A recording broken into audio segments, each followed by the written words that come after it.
World of sports, eh? Oh, he's copped a head right to the nuts. Tedesco's butt crack. Ahoy! He's nearly taken security's head off. I have no idea what the wasted world of sports is.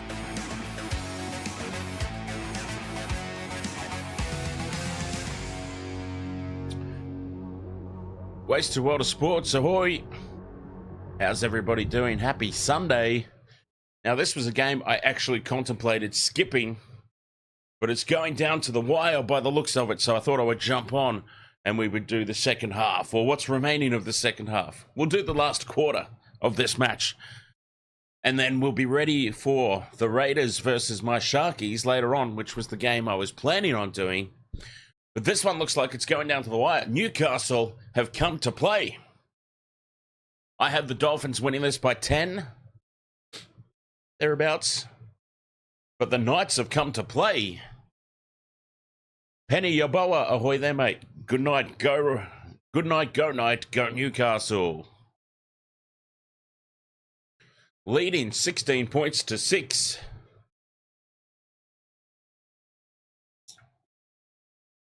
It is the Dolphins, though, gaining all the momentum, as I've been keeping an eye on it. Newcastle lead, but the Dolphins very nearly scored right when I hit the go live button. They just needed one more pass. If one more pass sticks, they're in under the post, and it's 16-12. But now they're still on the attack here. The Dolphins, 20 out from the Newcastle line. 4 tackles left up their sleeve. Nicarima is caught. They've lost a little ground there. To the left-hand edge, Dolphins, they need to be the next to score. And they're in the best position to do so. Katoa runs it to the line to Nicarima, puts the kick through, and this one sits up for Avarillo, who loses it over the goal line. They have lost the ball over the goal line. The Dolphins, 2 tries in the space of 2 minutes, have gone completely and absolutely begging. Avarillo just needed to catch that and drop. It remains 16-6. It could be Newcastle's day today. Mitchell Vela Sport, ahoy. How are you there, mate? Oh, when it's your day, it's your day. Twice now in the space of 2 minutes, the Dolphins just the last pass. Or in this case, the pass was a kick. But still, that's got to be frustrating. And now the mistake from Newcastle on halfway. He's lost that. It hasn't been called. Oh, Avarillo can't believe it. I can't believe it. 5th and last for the Knights. 40 out.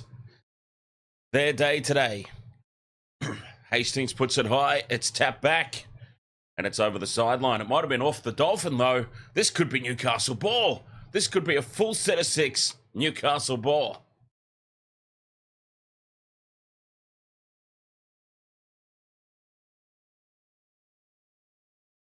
This is going to be Newcastle ball on a full set of 6. They could put this game to bed. I decided to start the stream early and chuck it on because it looked like it was going down to the wire, but we might have just started and Newcastle could be on the verge of putting this game to bed once and for all. And it might be a dull old last 19 minutes.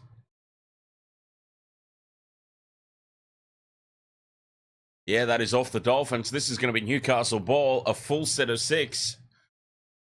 Or are they going to get themselves penalised here? Phoenix Crossland has just gone in. He could get himself penalised here, actually.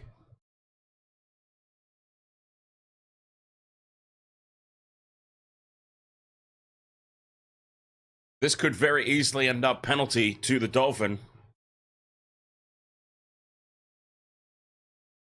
And it looks like that is what's happening. Oh no, challenge is successful.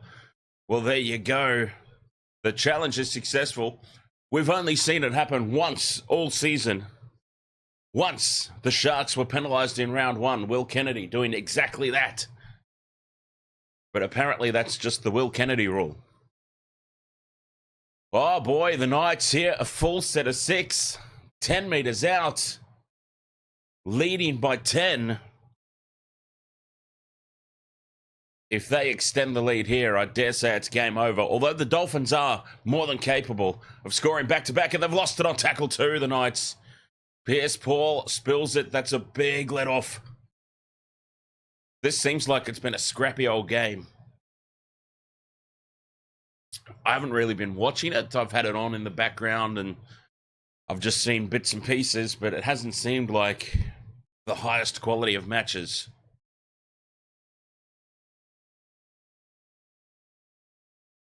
Lots of mistakes, lots of simple little errors. The Dolphins are still in it. It's still game on. 19 minutes to go. Big defense from Tyson Gamble. UFC, ahoy, mate. Mark Nichols up over halfway. Dolphins must be next to score. They've had their chances.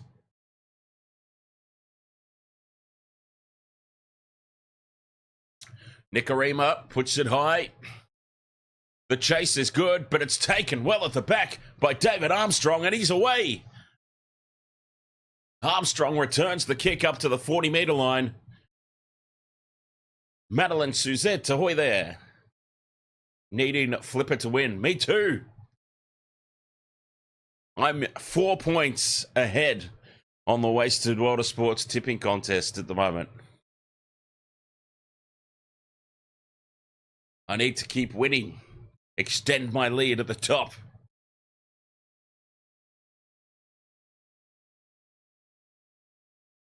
Young David Armstrong's done extremely well in place of Kalen Ponga, of course.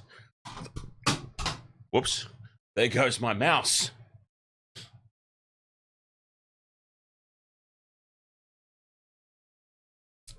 Yes, UFC, the gap is currently... Let's see, what is the gap currently? Is Newcastle stretch them on the left edge, but Bradman Best spills it, and he spills it again for good measure. Not content to have just dropped it once, he knocks it on again. Wasted Water Sports tipping contest. I'm out in front on 45 points. My closest rival is Sene Elia in number 2 on 41 points. I'm stretching that lead out the front. UFC is in 10th. Moving up the ladder, UFC. In 10th place on 39. A full 6 points behind. Kakra Yaboa, ahoy there.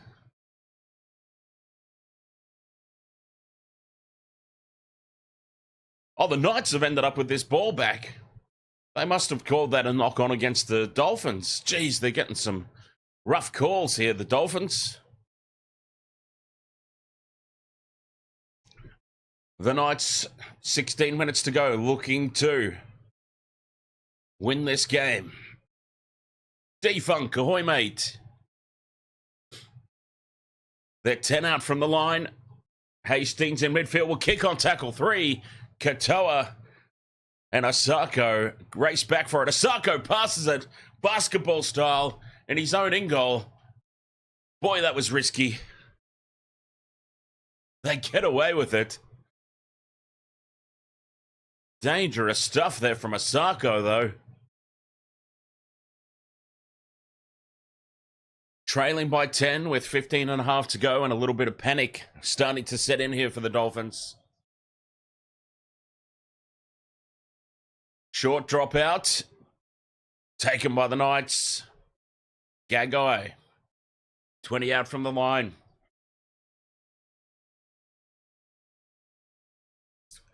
I'd like to make a joke here, and isn't it a little bit of a joke of a statement? But also, it's hard to argue with. But look what the Knights can do once you remove Kalen Ponga from the team. I always said he was overrated. And now a penalty right out in front. They'll take the 2 here for sure. This is a gift 2 points. And that will stretch the lead to 12. 2 converted tries will then be needed by the Dolphins just to send it to Golden Point. That was silly.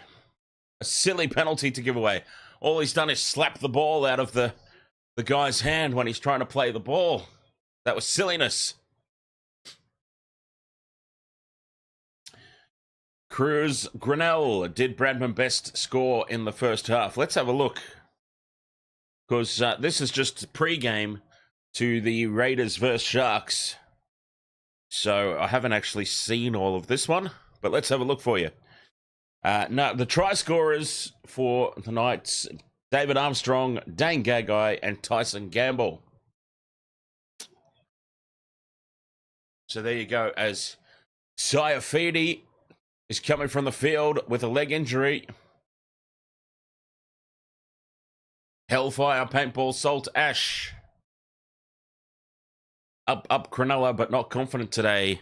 I actually am quite confident, Hellfire, because the Raiders have absolutely nobody. I mean, they already had nobody. They're in a rebuilding year, but now they've lost their most experienced and best player in Jamal Fogarty. They've lost him potentially for the rest of the season. And I know that the Sharks have got some injury concerns as well, but yeah, it's actually scaring me that I'm going into this game confident, because Canberra, GIO Stadium, I think it's called, is not a happy hunting ground for the Sharks. We have a dismal record down there, but if we're ever going to win one, it'll be today. And if we don't win today, I'm pretty much convinced that they're never going to beat the Raiders in Canberra, ever. The James, ahoy mate, how close were you with that Broncos game, huh? Bloody Katoni Staggs. Huh? Katoni Staggs has just ruled himself out of Origin with that performance. Up him.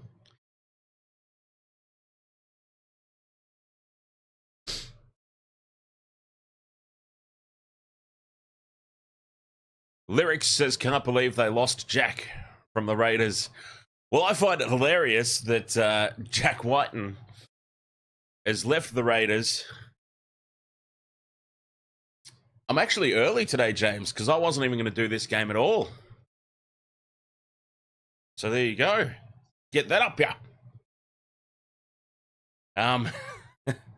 Yeah, I was going to skip this game entirely, but then I saw the score. I jumped online and checked out the score. I'm like, oh, God, it's going to be close. It's looking like a close one. I better jump on and do the second half. We had a big night. Big night last night. Stephen K. Amos was fabulous. Absolutely amazing show.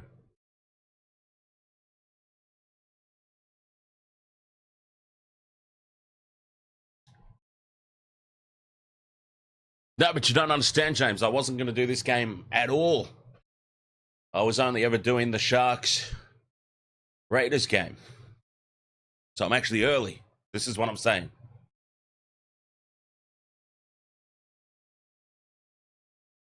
This is just bonus content at this point.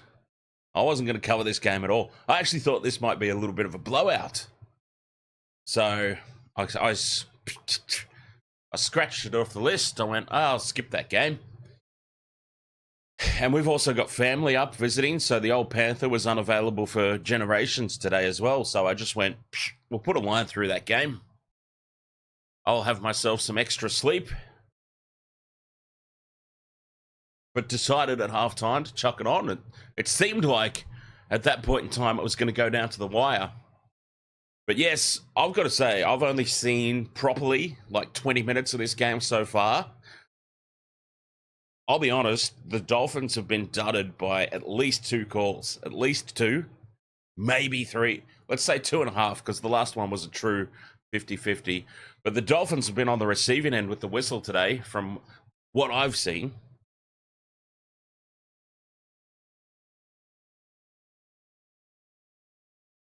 Who replaced Trindle? Oh, we've got a youngster on debut this week. But you got to remember the Raiders, they're going to have a youngster on debut as well. So that kind of balances each other out. 9.5 minutes to go in this one. 2 converted tries needed to send it to Golden Point. I don't think it's happening. The Dolphins had their chances. They hit the panic button. And this game, it seemed like we were shaping up for an exciting finish, but now I believe we're sort of just meandering away into a comfortable win for the Knights. And since I had the Dolphins winning by 10, this is not good for my for and against.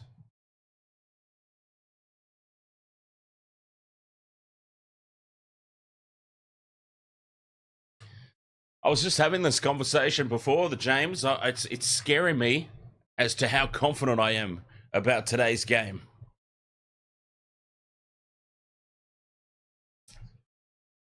The Raiders, without Fogarty, I dare say, will be much like the Eels without Mitch Moses. There is nobody at all who's going to be able to kick them out of territory.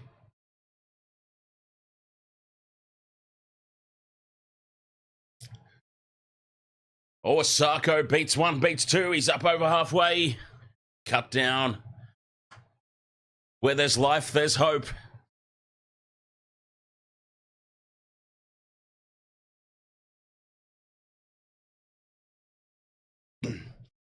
You can still be the best player in your team by a country mile and still be crap. UFC, in fairness. You can still, it is possible to be the least stinkiest in a pile of poop.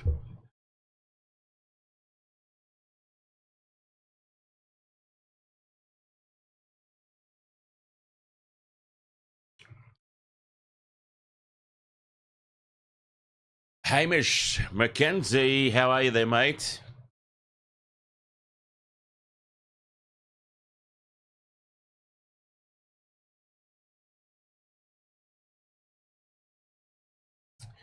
Mitchell Vella Sport, the thing you do for your stream.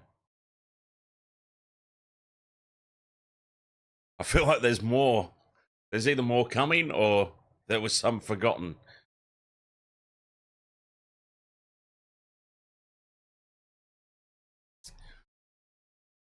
Seven shots.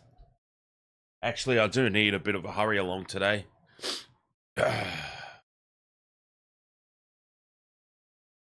Oh, yeah. Oh, yeah. Definitely need a bit of a... Oh, God, I need to blow my nose as well.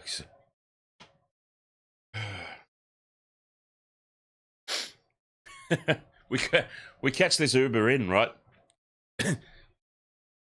Party Jesus and I catch this Uber into the powerhouse. And we're still in these sort of I wouldn't call it post-COVID era, but post-lockdown era, where COVID is still a thing, but it's not the big deal that it used to be. But you're still respectful enough to know that if you cough, and I have a natural cough anyway, it's not smoker's cough. If there's such a thing as drinker's cough, that's probably what it is. I don't know if there is, but that could be it. So... But you're very conscious, you're self-conscious about coughing around anybody still, because their immediate thought will be COVID. So I'm in the front seat of the Uber, and I have this tickle. There's just this tickle at the back of my throat. So I'm like, don't cough, because I'm in the front seat. It's going to freak the poor driver out. Don't cough. Oh, the Knights are away upfield again. We get all the way in. Anyway, it's like a 40-minute drive to drop us off at the venue. We get outside the venue. The driver pulls up. There you go, guys. Enjoy your night. Getting ready to open the door and get out of the car. And I've just gone... like, go! No! I've done so well this whole way in. And he fell deathly silent, the driver. And I went, sorry, mate. Yeah, that's just a tickle in the back of my throat. It's not COVID. Please be confident with the knowledge it's not COVID.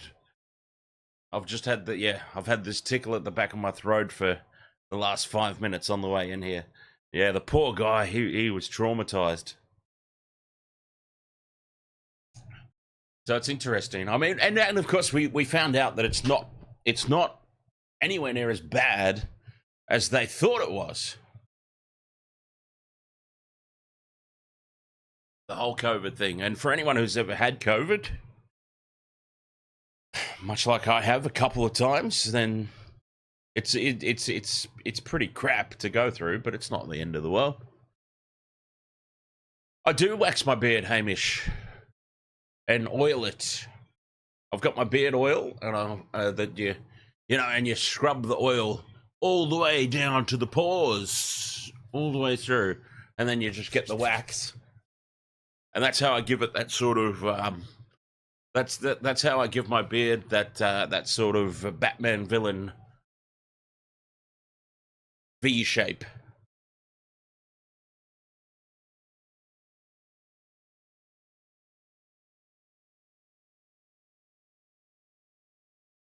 The James, you've still not had COVID? You're bred differently. I catch, if it's something that can be transmitted just through the air, just by being in the presence of somebody, I will inevitably catch it. Apparently it's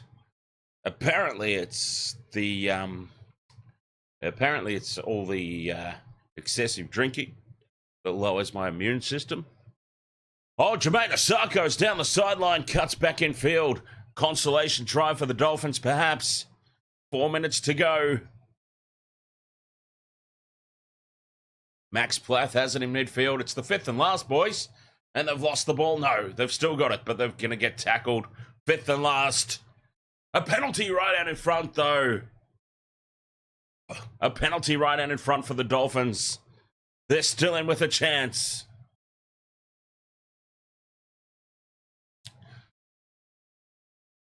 Okay, here's an interesting question. Here's a very interesting question. See, they got me. They got me with the vaccines.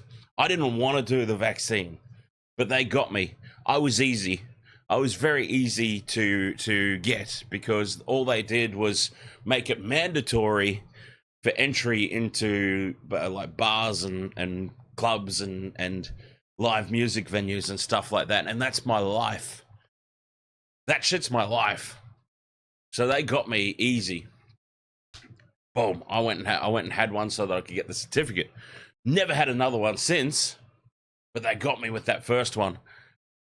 Now, everyone who's not had COVID, I'm just curious, out of that percentage of people, who hasn't had the vaccine? Cut out ball to Asako, and the Dolphins score. They get their consolation try. A very important conversion coming up.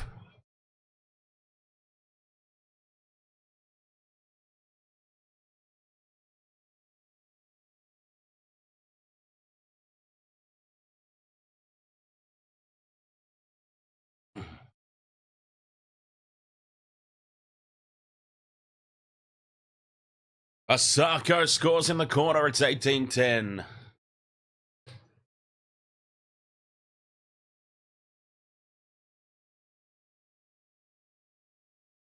Where there's life, there's hope.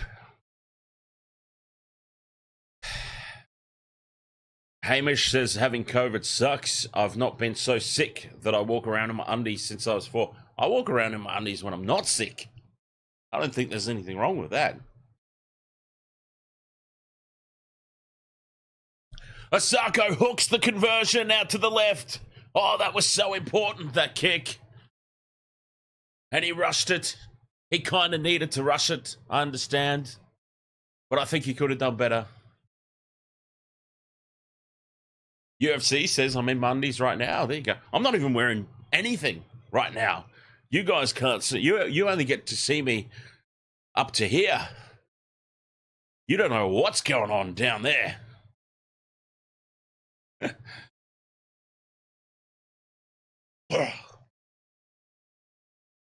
Not wearing anything.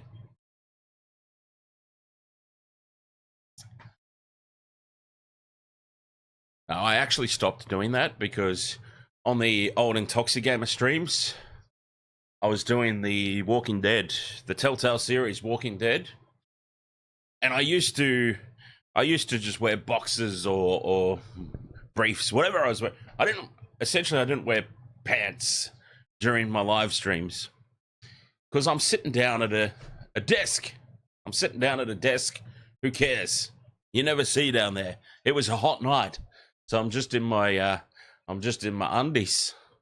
I'm in my budgie smugglers, and decided to get up and take a bathroom break. Anyways, I've hit the wrong button. So I think, we're all sweet. I've switched over to the break screen as Asako goes down the sideline again. The Dolphins, how critical is that conversion going to be? They score again. There's still time.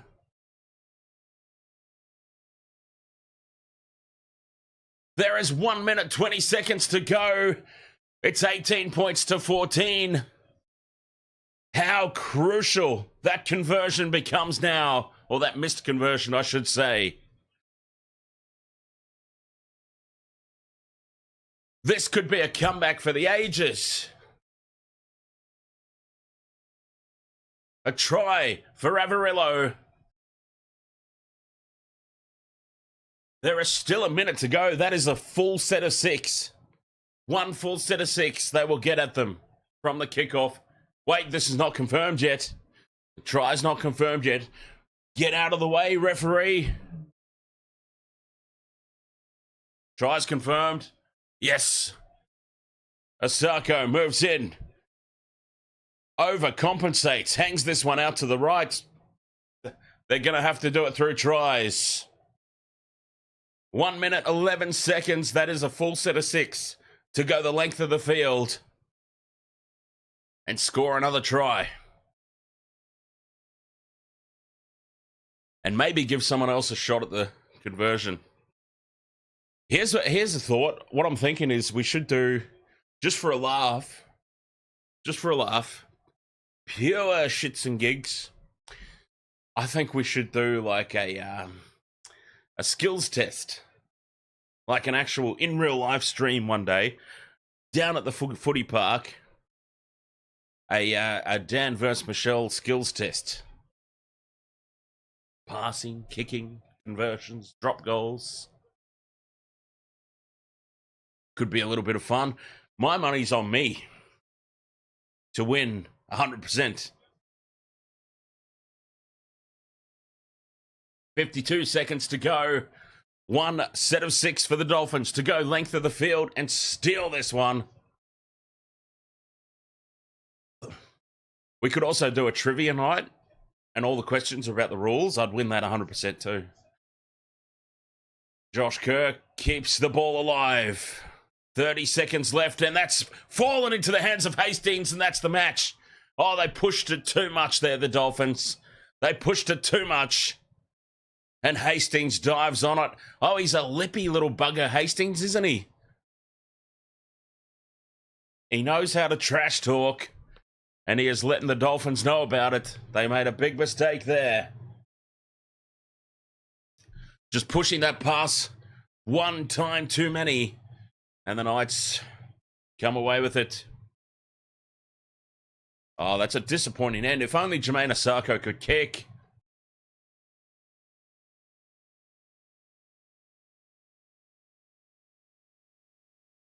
You're welcome to come along, Hamish. I feel like you might still beat Michelle in at least half of them.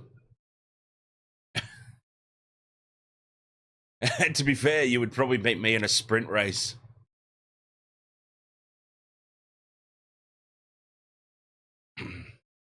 Game of Mel, ahoy! Full time here in game 1. And the Knights hold on. 18 points to 14. If only Asako had his kicking shoes. If only.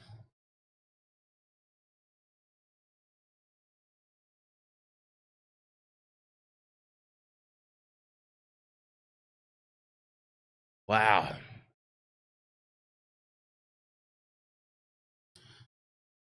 Have I seen the footage of Kenty in a biff? Ellis, ahoy there. I haven't seen that, but I would love to. I can't imagine Kenty in a biff. He doesn't seem like a very big bloke. I mean, you don't have to be a big fella to get in a biff, of course.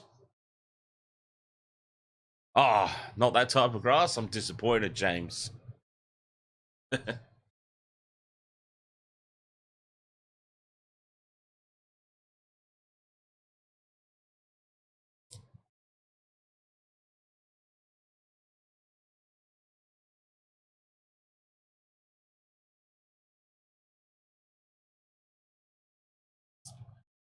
Hamish says, I'm asthmatic, have a prosthetic leg, and I weigh 50 kilograms.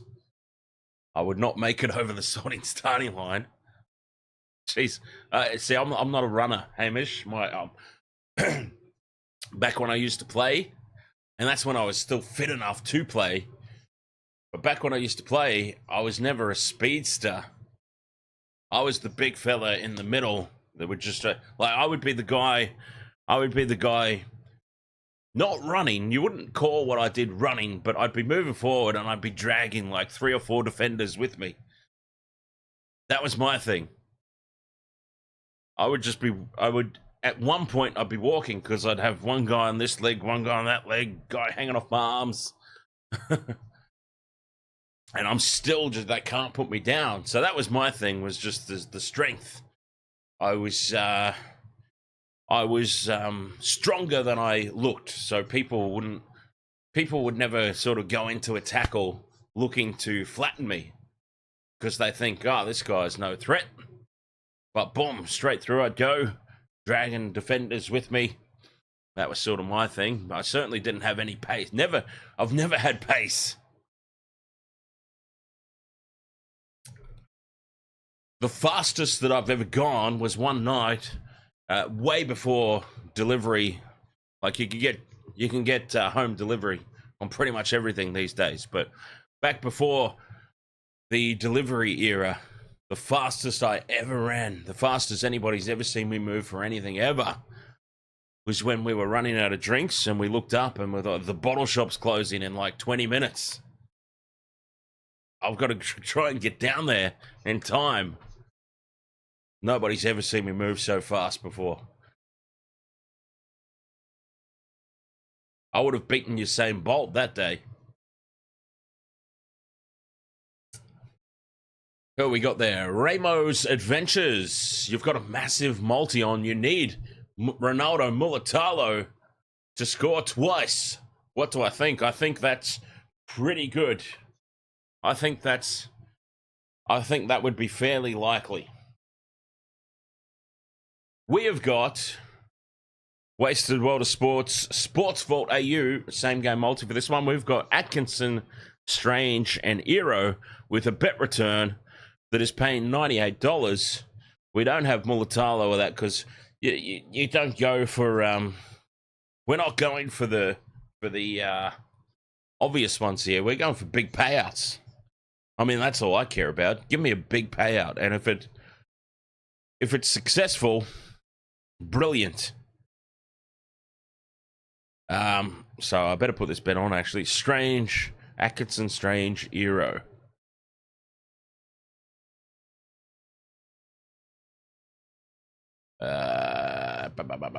There, Daniel Atkinson. Atkinson, Strange, Eero. Well, it's down to $90 at the moment, but what's the bet return? The bet return is any 3+ leg, same game multi. If one leg fails, we get $50 back. There you go.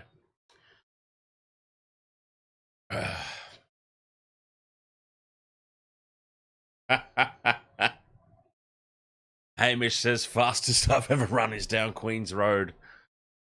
Queen's Road or Queen's Hill? You can actually, because pretty much you can run down Queen's Hill. All right. You can run down Queen's Hill pretty much with your feet just constantly in the air if you're going fast enough. You don't even necessarily touch the ground. You can just glide down that thing.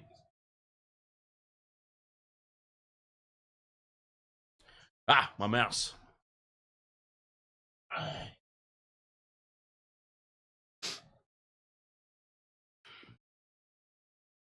Well, disappointing result there.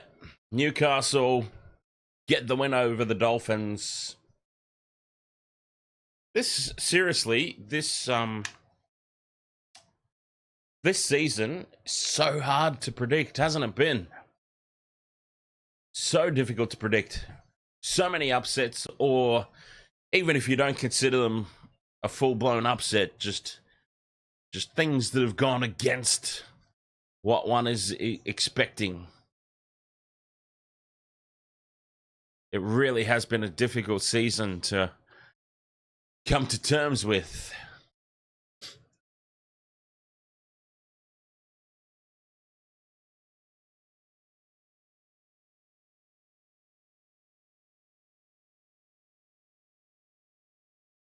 Ellis Williams asked, for multi-reasons, did Maxi Platt score in this game? I don't think he did, but let's have a look and confirm or deny that for you. He didn't. He did not. Keeley, Asako, and Avarillo were the try scorers for the Dolphins.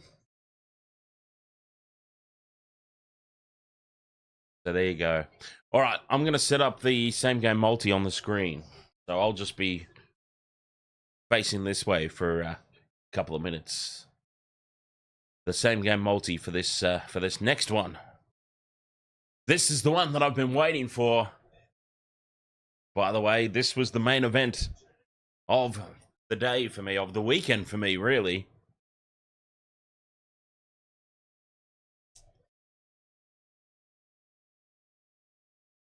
Raiders versus Sharks. It's not been a happy hunting ground down in Canberra. The Sharks always seem to struggle there.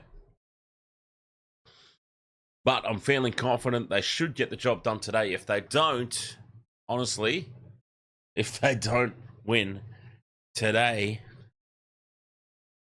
I have very little hope that they'll ever come up with a win there.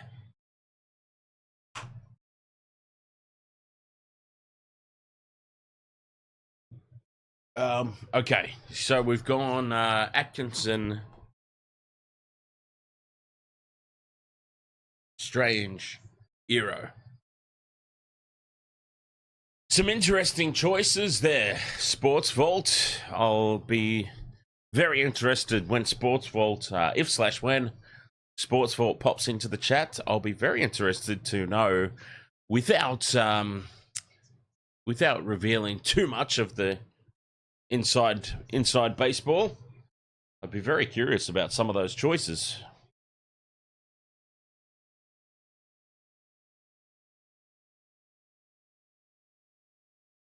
But faith in the system and all of that. Atkinson, Strange, Hero.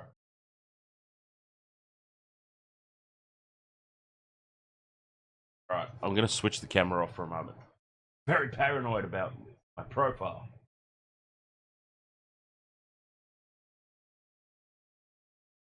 Atkinson, Strange, and Hero. The Sharks in their black jersey. Oh, God. They really perform well in this black jersey. That's an interesting one. Okay, so Atkinson, Strange, the 258s, and then a center, Hero. Teams are coming out on the field. I'm gathering that there's still going to be some Anzac Day stuff still happening. So we've still got some time.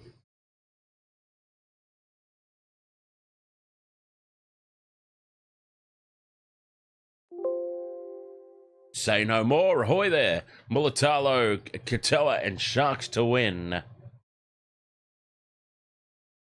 That's certainly a pretty good multi. Oh, excuse me.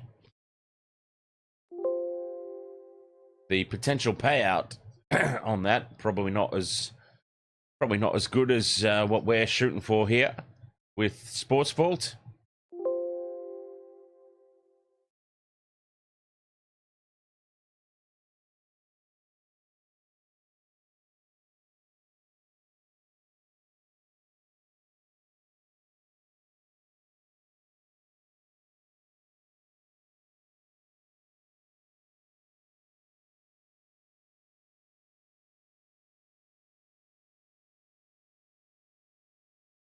Hero.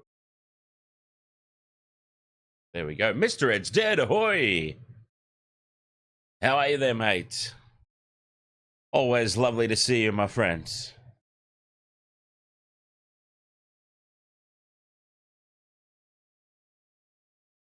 Okay, there we go. We're all set. We're all ready for this one. This is the one that I've been waiting for today. The main event of the weekend for me. Sharks Raiders. Canberra has been a very unhappy hunting ground. Can they make it right today, the Sharkies?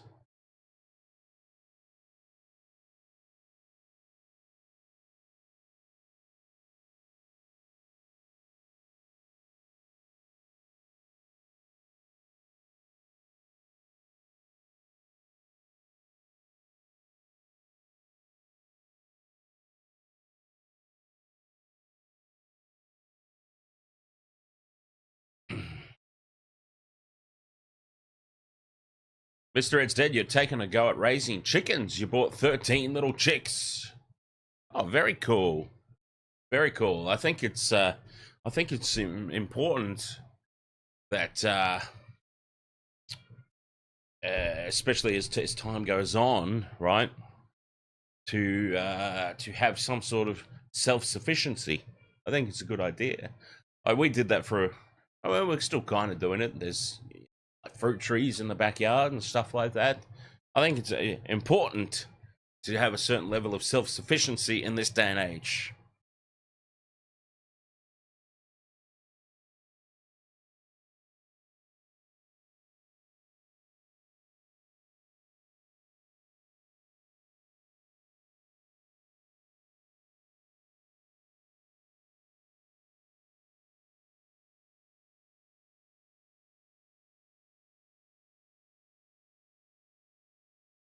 Anzac Day, of course, here in Australia. Saluting the troops. Remembering the troops.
Chris Webb up the Sharkies.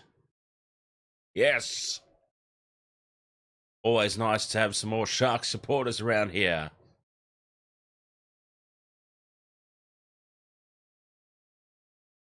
It's funny because I seem to have more subscribers from teams that I dislike rather than the team that I actually go for. I find that quite hilarious.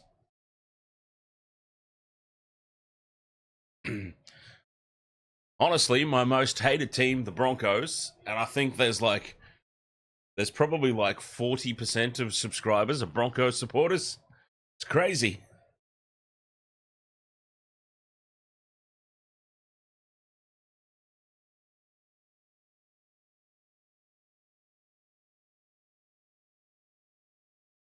Ramos Adventures. What's the chance of James Schiller scoring 2 times?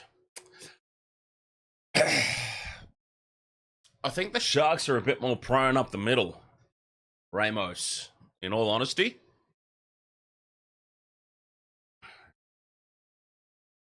Yeah, as a Shark supporter and knowing my team as well as I do, I think that they're going to be vulnerable up the middle today.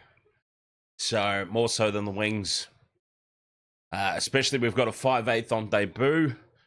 Geez, I'm actually thinking maybe a Hudson Young or a Simi Sazagi for a 2-try scorer, perhaps. So somewhere in the second row or your lock.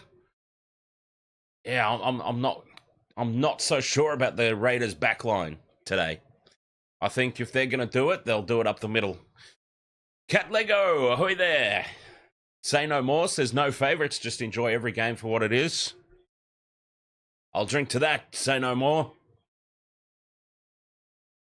I mean, that's why I do all the other games, not just the games of teams that I'm interested in. Sometimes you get a shock and it's very enjoyable. As the Sharks get us underway. All right, game time. And it's the Raiders with first use, Papali'i from the back fence, and they've got a penalty on tackle 1. Well, if that doesn't set the tone for the day, I don't know what will. There's been quite a few games between the Sharks and the Raiders where the referee has had, well, that is clearly a high shot, that one. But there have been circumstances in the past where games between the Sharks and the Raiders has had a very interesting high contact area for one team and not for the other. But that one was completely fair, I will admit. Papali'i was caught around the chin, and a deserved penalty. Whoops, a deserved penalty there for the Raiders. First up, they go down the short side. They being the Raiders. Raiders in military-looking gear for their Anzac jersey. So yeah, it's an interesting take on it. I like it. Up over halfway on the 5th and last. Tapani bumps off 1. Still going. Brought down. 40 out from the Sharks line on the 5th and last. It goes to Weeks. And KO Weeks puts it high. Taken by Kennedy under no pressure at the back. And that's where the Raiders are really going to be lacking today with no Jamal Fogarty. Richardson's and Sons, ahoy there. You just got back from Fraser Island. Very nice. Hero with the hit up for the Sharks. Their chance. Tackle 3 already, though. Only 25 out from their own line. Ramian needs to get some go forward. Doing it through the backs at the moment, the Sharkies. McInnes onto Hazelton. Hazelton's dropped on the 5th and last. Just shy of the halfway line. Hines on the short side. Puts it high, dangerously close to the sideline. It stays in the field of play, though. And the Raiders bring it back head-to-head between the Sharks and the Raiders. They've played 82 times, and they're 41 apiece. Somebody's going ahead today. 82 matches between these two teams, and it's 41 apiece. I reckon that goes the way of the Raiders slightly more favourably when games are played in Canberra, though. I should imagine. I'm very keen to look that up and suss that out, actually. Stats. That would be in the team stats? No. That would be probably too late. I probably can't see it anymore. Kennedy takes it on the fall. Sharks have it back. Both teams completing. Kennedy runs back into midfield looking for a gap. Can't find it. Well defended there by the Raiders. Quentin Paul, ahoy, mate.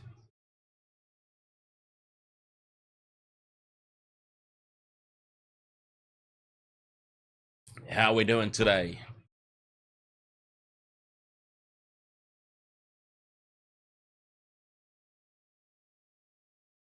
Both teams completing well early in this one.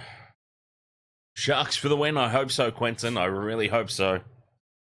It'll destroy my weekend.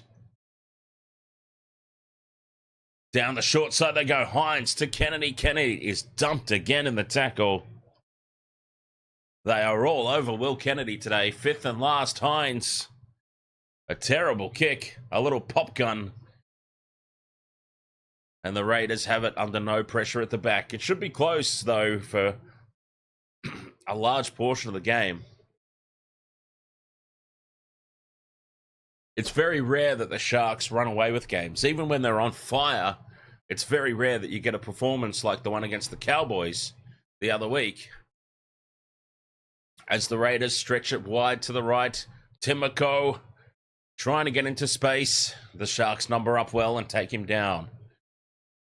Because even in 2016, when the Sharks won the premiership, they won close, grinding games. They didn't blow teams out of the water in the way that the Panthers or the Broncos do.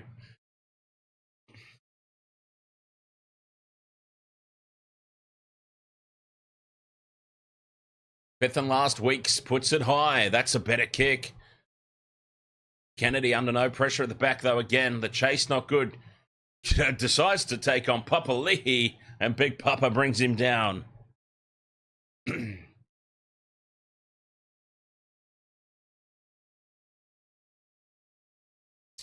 No Jamal for the Raiders, no Trindle for the Sharks. So both teams are down a half.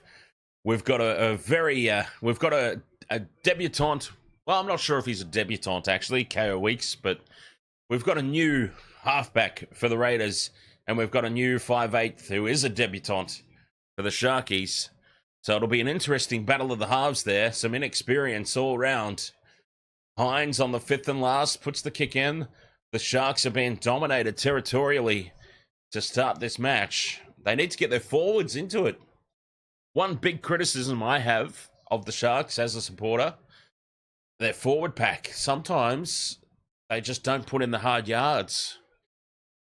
Getting dominated at the moment in territory, the Sharkies, and I haven't really seen really aggressive hit-ups from any of the forwards yet.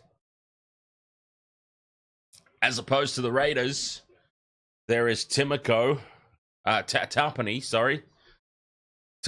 standing in the tackle, making post-contact meters. And this is great field position for the Raiders now. Fifth and last. To Weeks. Weeks is going to have a run on the fifth and last. Puts the kick in over the top. Straight to Mulatalo. And Mulatalo bumps off one. And brings it back 10 meters out from their own line, though, the Sharks. Kennedy from dummy half. Spots half a gap. Beats one. And that's a good run. Hines in at first receiver. To Katoa. Out wide to the right. Quick play the ball. Forward pass there from Hines to Ramian. They get away with it, the Sharks. The play the ball was too quick for everyone. Hazelton up over halfway. This is better for the Sharkies. Scrambled eggs, ahoy, mate. Fifth and last, 40 out from the Raiders line. Hines puts it high. The kick chase is good. And they keep the Raiders pinned down this time. That was better from the Sharks. They're getting themselves into the game now. Both teams completing. Just doing the basics. And that will be the Canberra game plan for the whole match. Rest assured. Canberra are not going to be doing anything fancy. They will just play it basic. They will complete well. They'll complete high. And look for the chances to come down the other end. If anybody's going to force something, it'll be the Sharks. And that could be when mistakes come out. Fifth and last, the kick taken by Kennedy at the back. Again, under no pressure. Both teams not taking any chances at the moment. Just getting through their work. Waiting for the mistake to come. The Raiders' defense is slow to get up.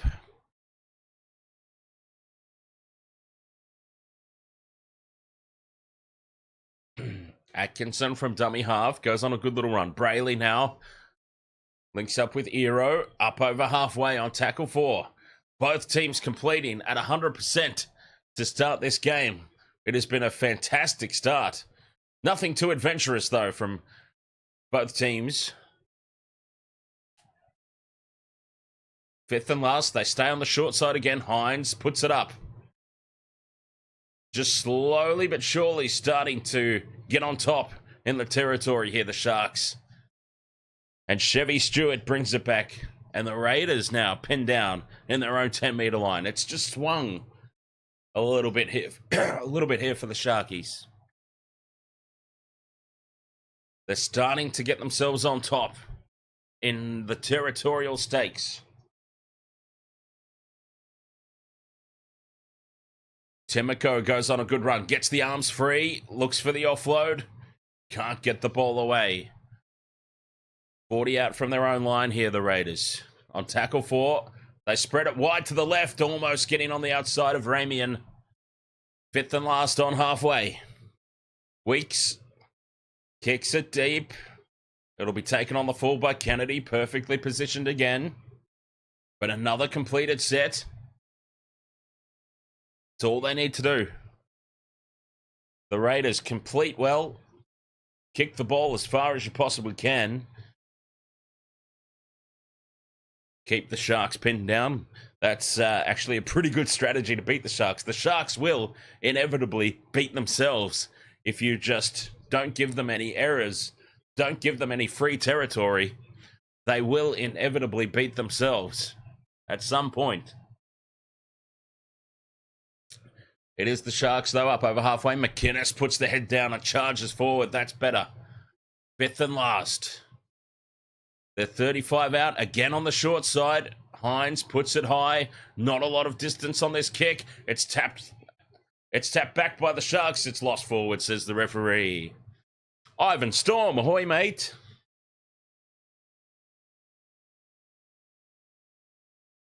Are they contemplating a captain's challenge here, the Sharks? I wouldn't.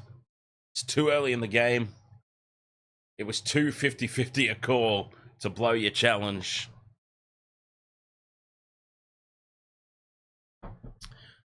And I think common sense has prevailed here. Leo, Francis, Royker, ahoy there, mate. Go the Sharkies. Yes. Whoop. The Raiders now go on a run. James Blackstock, ahoy. You're from the USA. Who should you bet on? This is a good set of 6 for the Raiders. Well, look, the Sharks are the favourites. The Sharks have a really poor record, though, at this stadium. It could go down to the wire. Look, I would go Sharks, personally. But should you back the Raiders and you win, there would be a lot more money in it. And it's not out of the realms of possibility. Weeks puts it high. And it's taken by Mulatalo. Mulatalo gets the offload back to Iro. Post-contact meters for the Sharks. The knee crumbler says Raiders got this. That's cool. There's 2 Americans in the chat room tonight. Cheers. Our American friends. Hang on. Where's my cheersing bottle? Cheers.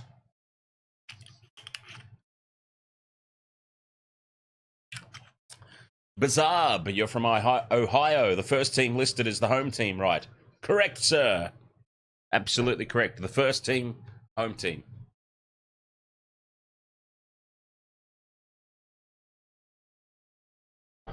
Hines holds the pass up for Wilton. Wilton just needs to beat the fullback.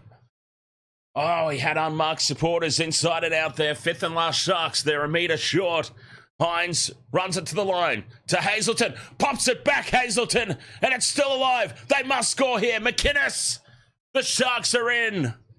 Cameron McInnes is gushing out blood from his eye socket as he dives over under the post for the first try of the match.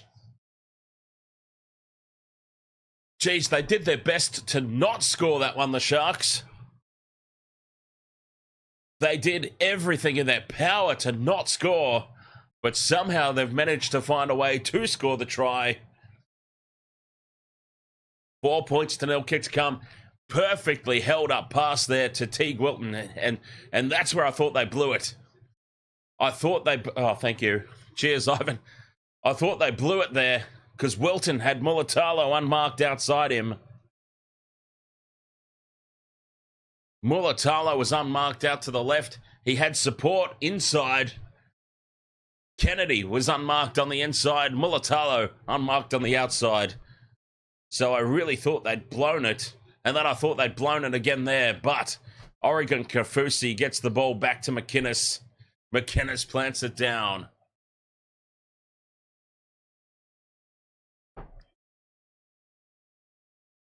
$4-0 Sharks kick to come from right in front. Should be 6-0.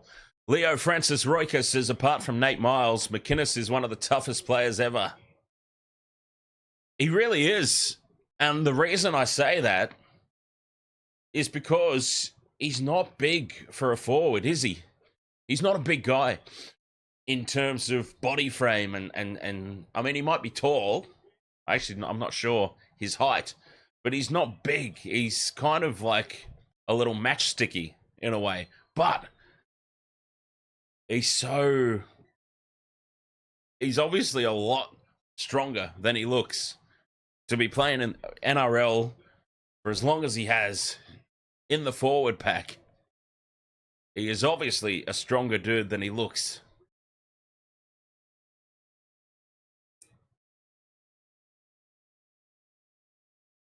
He's built like a back, but he rampages game in, game out through the forwards. That is a sign of toughness to me. I don't know about everybody else, what they think, but that's certainly what I think. 6 points to 0, the Sharkies lead it. Kennedy takes the restart. Offloads to Kafusi for the hit up. Sharks, they just ground away, got themselves in striking distance and made the Raiders pay. 25 minutes to go in the first half.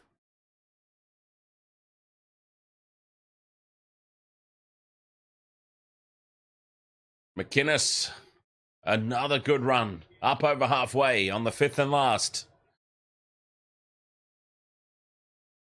Atkinson puts it high. Pressure on Chevy Chase Stewart at the back. He takes it well. Does extremely well, Chevy. But the Raiders will start this set again. 10 out from their own line. The Sharks controlling the territory at the moment. Both teams, though, still completing at 100%. Impressive start for both clubs.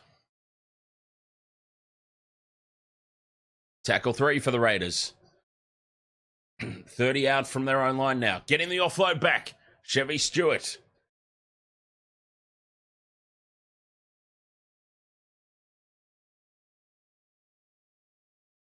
Fifth and last, just shy of halfway. Weeks puts it high. Again, no pressure on the kick chase. Just kicking for distance. Kennedy takes it on the full. They need... Oh, there is a real opportunity coming up for the Raiders, by the way. Keep an eye out for this. Let's see if they're smart enough to do it. Because KO Weeks has just been thumping the ball as far as possible, as deep as possible for Will Kennedy. Will Kennedy is dropping back. Keep an eye out in the next sort of, probably the next 3 or 4 sets of 6. There's an opportunity for the Raiders to just change it up and dink one in over the top. A little half-distance kick, almost a chip and chase on the 5th and last, just to change it up, because Kennedy is standing very deep, waiting for that big kick. There's a real opportunity there in behind the Sharks' defensive line for the Raiders on 5th and last. Keep an eye out for it. 6 again here for the Sharks. They're back on the attacking zone. Teague Wilton backs into the defense. 20 meters out from the line. Tackle 3. Sharks with another opportunity. Take the droppy. 7-point lead. Drop goal. McInnes to Hines. Hines holds the pass up. Ends up being caught. Beats the tackle. keeps it alive. Change of direction. They come back to this left-hand side. Wilton puts the step on. Offloads. It's been touched. 6 more tackles. Atkinson goes for the line. He's just caught. Oh, we were on there. Atkinson. Hazelton goes straight through and scores under the post. Tommy Hazelton. 10 points to 0. Kick to come. Sharks on a roll.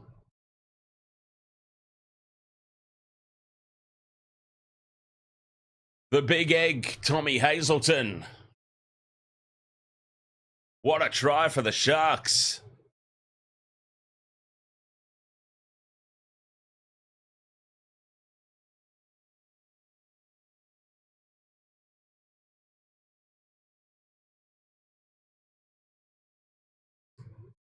Really poor attempt to tackle there from Tarpany. Hazelton's just gone straight through him.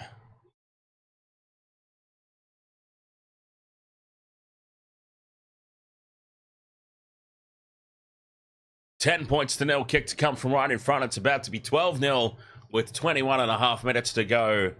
Sharks well on top now.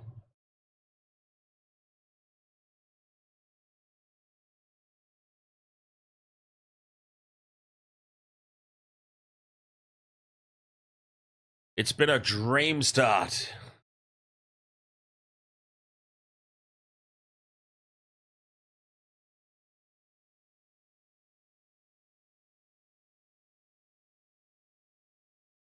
Hines converts. Sharks lead at 12 points to 0. Both teams still completing at 100%.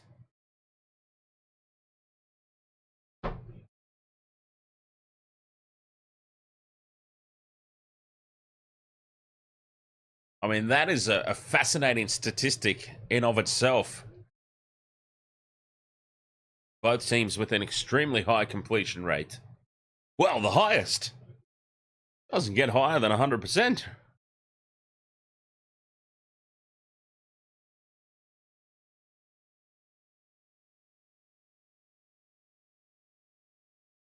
Back underway, Kennedy to Kafusi.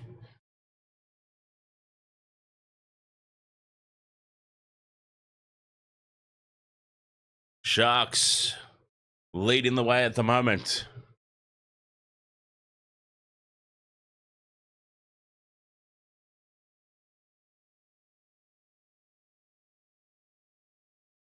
The first quarter of this one gone.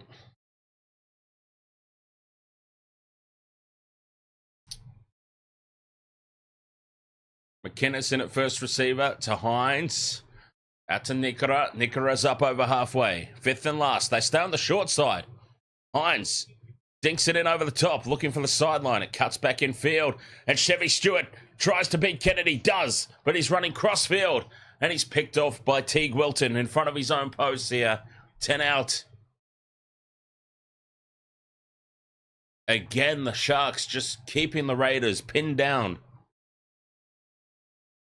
Yes, you can complete your set, but you're only going to complete your set up to the halfway line.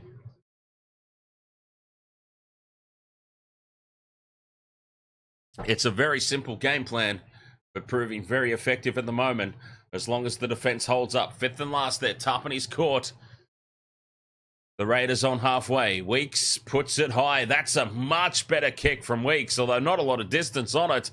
Sharks move forward. Mulatalo takes it. It was actually a terrible kick. I take it all back.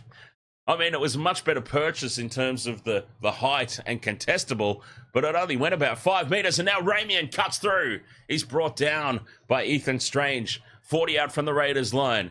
Quick play of the ball. Change of direction here. Sharks. Through Nikora. 30 out from the Raiders line. Iro swings away from the first tackle. 15 out in front of the post here. The Sharks, they go to the right. Hines is there. Steps back in field. Fifth and last. Hines is gone as a kicking option here. Where's Atkinson? There he is on the left. Atkinson, cut out pass to Iro. Iro pops it back to Wilton. Wilton will put the grubber kick in. It's a shocker. And the Raiders have it, but the Raiders have it 10 out from their own line. A very familiar sight for Canberra starting their set.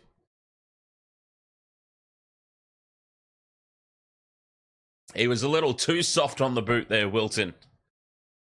He was probably so paranoid about giving away a 7-tackle set.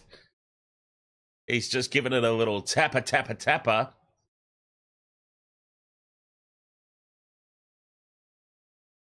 Leo Francis Royker says, I think McInnes holds the record for the most number of tackles in an NRL New South Wales Rugby League game. He did that by breaking his own previously held record.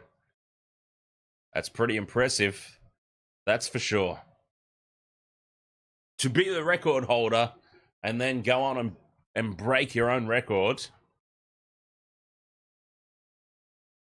is pretty impressive. I think as Katoa goes straight through the middle, he's taken down on halfway on tackle 2. The Sharks are well on top here, threatening to break this game wide open. Mulatalo steps 1, looks to get the arms free, no support. Quick play the ball, Brayley to Hines. Hines goes through half a gap. Oh, it's opening up now for the Sharkies. Quick play the ball again. Ramian from dummy half goes on his own. 5th and last, a metre short, just to the left of the posts. They're lined up to the right, but they go left. Hines steps back in field. Half a gap opens up. Nico Hines pops it back, and Atkinson will reach out and score. Has he got it down? Atkinson. He doesn't seem confident, Atkinson. I think he's messed this one up, the young fella. I don't think he's got there, the young fella. He doesn't seem confident. He knows he's lost it. He has just signalled to his forwards, come on in, boys, scrum down. He's dropped it. Oh, we were on for a second there for the multi. Hines has lost it anyway. Hines has lost it.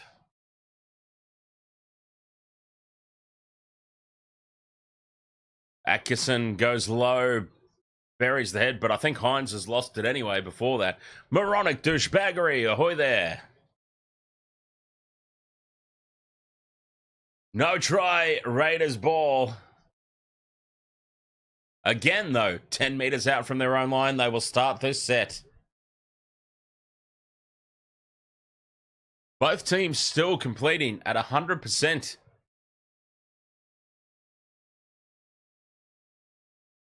It has been a really impressive game all around. Both teams.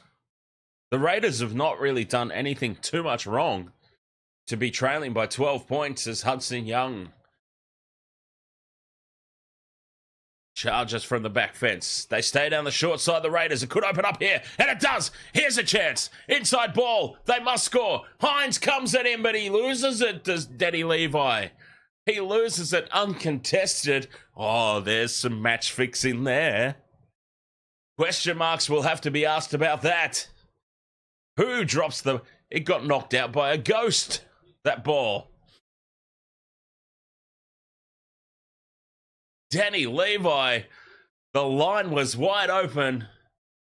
Hines was coming at him. It may be he heard the footsteps and panicked, but they have well and truly butchered one there, the Raiders. They tore the Sharks to pieces there, down that left edge on attack. A chance goes begging there for Canberra. And their first incomplete set as well. A 6 again now for the Sharks. Oh, this could be a killer blow. As Mulatalo beats 1, beats 2. And he falls 10 out from the line. Quick play the ball. Brayley to Hines to Kennedy. They've lined up here to the right. And Sione Katoa will score. Untouched. Draw and pass, overlap, try for Sione Katoa, and that is a killer blow. It should have been 6 points for the Raiders down the other end. It's 4, about to be 6 for the Sharks. What do they call that? A 12-point turnaround. 12-point turnaround here. It should have been 12-6. A set of 6 plays later. It's about to be 18-0. Sharkies on top.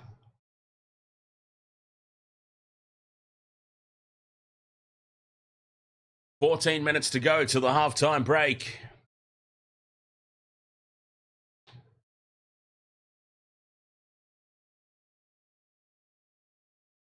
That is a huge moment in the game. Should have been a try down the other end for the Raiders. Danny Levi, what happened?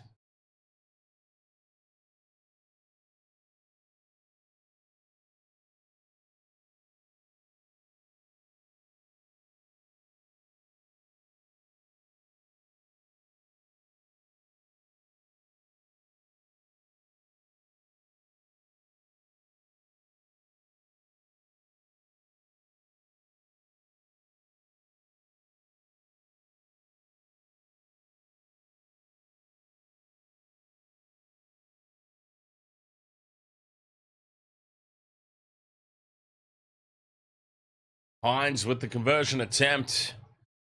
It's not a gimme. He should kick it though, and he does. Put it through. Sharks lead 18-0. The perfect start for Cronulla.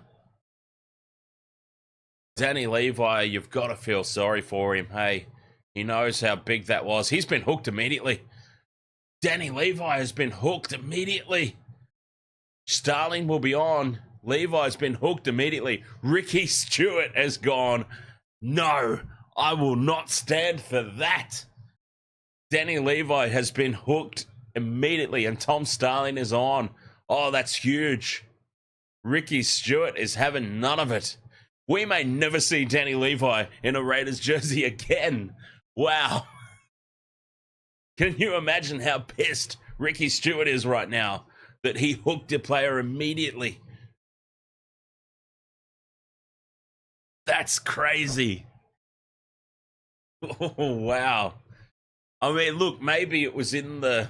Maybe it's just a coincidence. Maybe that was in the plans already that Danny Levi would be replaced. But that was a big mistake. That was a huge mistake. A 12-point turnaround, that. The James, welcome back. How was the grass?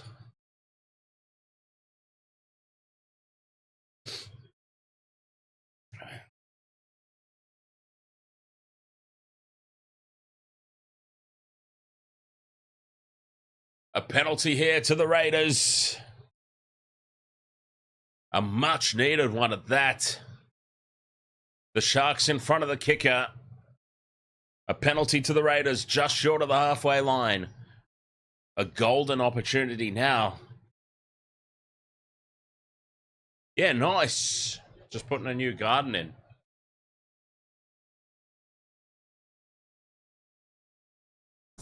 Awesome stuff. As they put this into touch, the Raiders, 35 out from the Sharks line, full set of 6. This is their best opportunity of the game, apart from, obviously, the bombed try from Danny Levi. Outside of that, of course, this is the best opportunity for the Raiders all game so far. Outside of that one. So second best.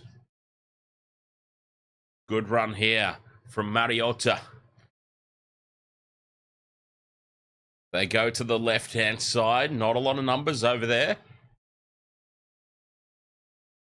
They stay on the short side here. Strange, dummies. He's wrapped up. 11 minutes to go till the halftime break. 10 out from the line here. The Raiders, 2 up their sleeve. Starling, midfield. Young's there. Weeks feeds it on. They've got numbers here. And the dropped ball. Schiller. James Schiller now. Let's see if Ricky pulls Schiller off the field.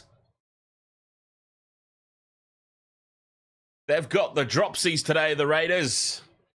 Butterfingers Jones everywhere. This will be Sharks scrum, Sharks ball. 10 out from their own line. Ow!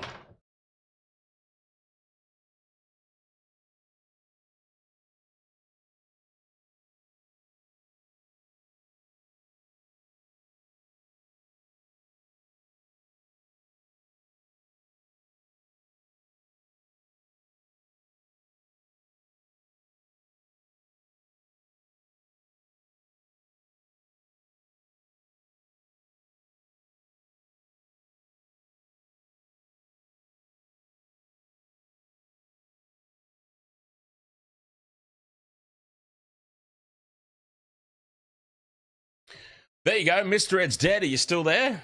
Oh, the Sharks come up with a big mistake. Oh, that's a huge let off there. The Sharks on tackle 2. Losing the ball, still inside their own half. A big let off there for the Raiders. Yeah, Mr. Ed's dead. If you're still there, there you go. James is also talking about a little chicken coop.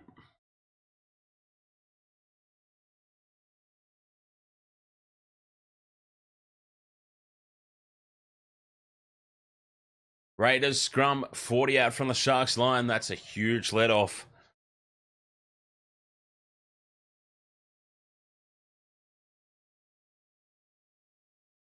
Just getting ready for the end of days. Exactly. Well, that's exactly what I was talking about earlier to Mr. Ed's dead is like we're approaching where self-sufficiency is very important. A lot more important than it used to be. People who are already self-sufficient went through that pandemic with ease, didn't they? It's only going to get worse from here on in, so self-sufficiency is very, very important. 6 again here for the Raiders. 10 out from the Sharks line on the attack, looking to get some points before the break. It'll be crucial for the Raiders game.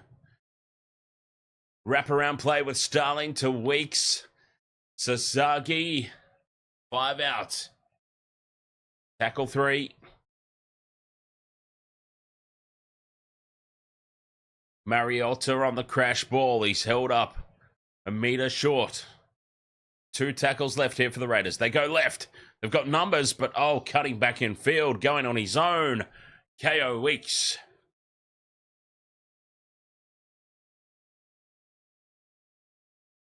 Crossfield kick. It's tapped back by the Raiders, but there is Atkinson to secure the loose ball.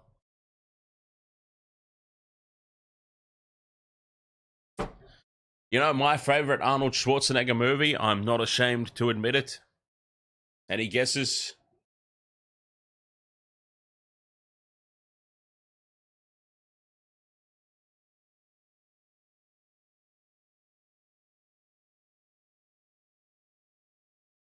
Seven and a half minutes to go till the halftime break. Sharks now. Kindergarten Cop was a good one. I did enjoy that. No, my favorite Arnie movie, Jingle All the Way. I'm not ashamed to admit it. I do only watch it once a year or once every couple of years at Christmas time. Not ashamed to admit that is my absolute favorite. I mean, there's so many reasons to like it as well, because I was a big fan of the Sinbad show, and Sinbad's in it. Phil Hartman. What a legend. The Phil Hartman.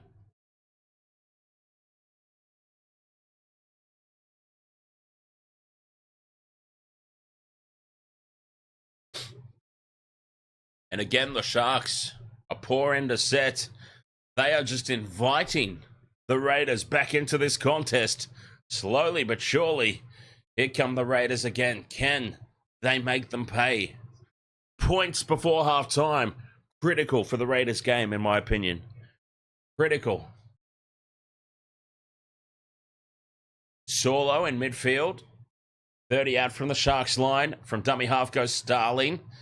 Out to Weeks. Weeks is caught. Dumped. Starling stays on the short side. Strange to the line. To Hudson Young. The kick from Savage is going to pop up. The Raiders almost diving on the loose ball, but Teague Wilton, of all people, back there for the Sharks, saves the day. It will be a goal line dropout. Cameron McInnes off for a well-earned break. Yeah, what was it? Was it actually called Action Hero? Arnie, was it the last? No, that's the last. The Last Action Hero. That was a good one. Yeah, Last Action Hero, 1993. Jesus Christ. Yeah, that was a good one. Was that the one that was like a comic book? They're like in a comic book or something. A comic book come to life. Yeah, that was a good one. 10 meters out from the line here. The Raiders, full set of 6. 5 minutes to go. Oh, video game. Yeah, sweet. Yeah, I enjoyed that one. I haven't seen that for a while. I might watch that tonight.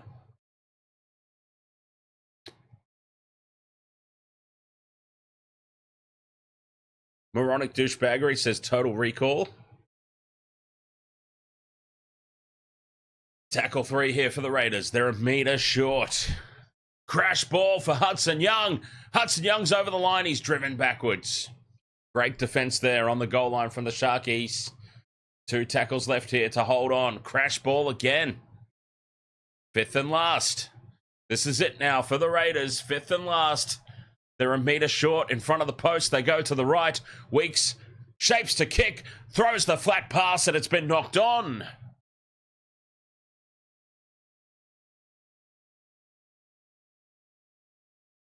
Four minutes to go till the break. The Raiders, the Butterfingers continue.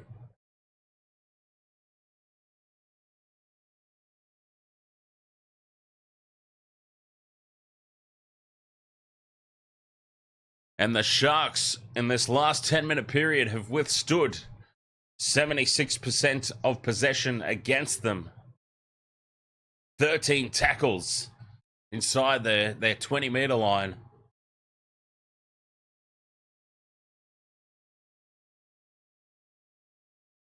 The Raiders are playing, honestly, the Raiders are playing today how I anticipated that they would be playing all season long.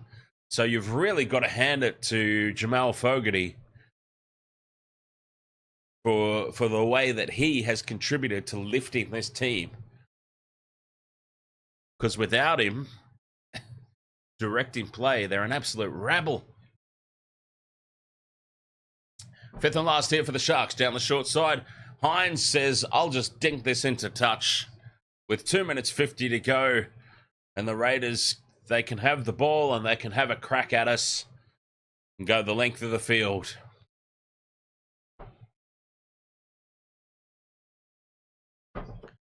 Oh, I think the 90s was just the best in general, the James, in all honesty. Just the best, period. Some of the best music, the best movies, just the best time to be alive.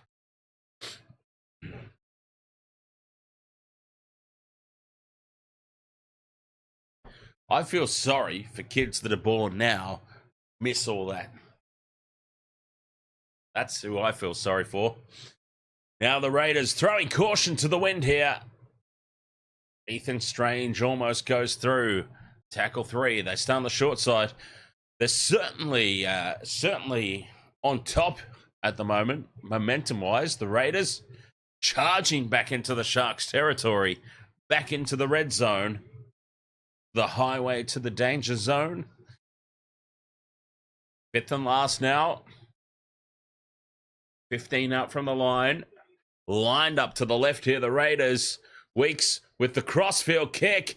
Perfectly placed. Here's a chance. It falls, but it falls for the Sharks.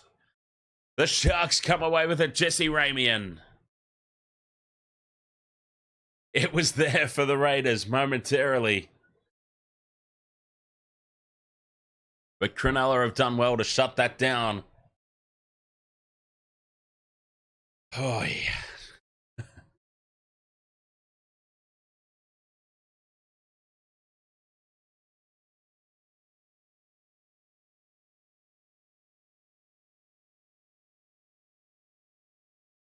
Wilton up towards the halfway line. The ball is stripped. Raiders have it again. They'll have one last shot here, the Raiders. 40 seconds from the halfway line to get some points before the halftime break. Some crucial points before halftime.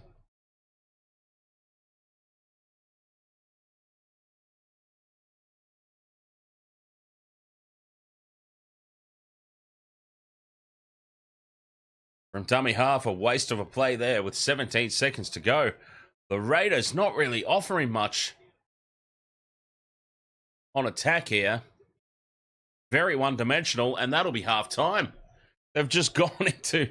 Well, there'll be one more play left. What can they come up with here? Weeks puts it high, change the direction on the kick, and it sits up for Katoa, and just a little bit headless without Fogarty controlling. Absolutely nothing happening here for the Raiders. Going into halftime, the Sharks 18 points, 10-0 up. They have defended extremely well, but let's be honest, the Raiders have not really thrown much at them.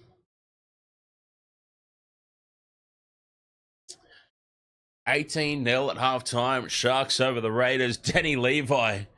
That was the big moment of the first half for mine. Denny Levi, the blown try. An unmarked Denny Levi just has to hold the ball and run it around under the posts, and it would have been 12 points to 6. Instead, he drops the ball. The Sharks, on the very following set of 6, score again, extend the lead to 18-0. The James, we still have a drive-in theatre here. It's I'm not sure if it's a thing that's common in other places. I've not really looked into it, but yeah, we still have here one last standing drive-in theatre. Yeah, sweet. See, they still exist because there is still a call for it.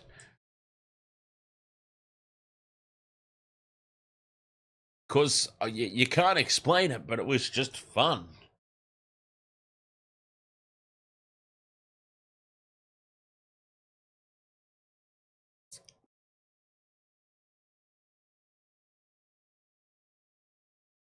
It was just an enjoyable night out. The drive-in theatre. Park the car, the big screen, put the speaker on. Well, originally, when I was really little, it was the speaker in the window. You'd hook the speaker on the window and it'd play through. But then it became, you would patch into the radio signal.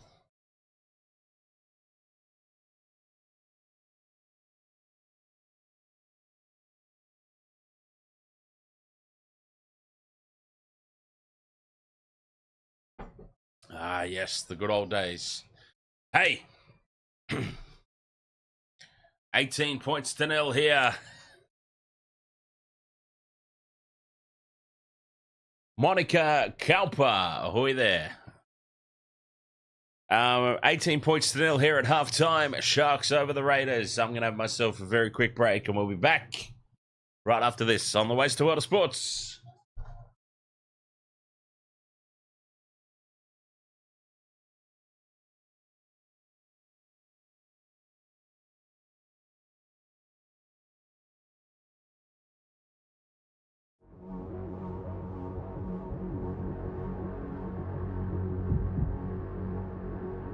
Yes, it was, James. Yes, it was.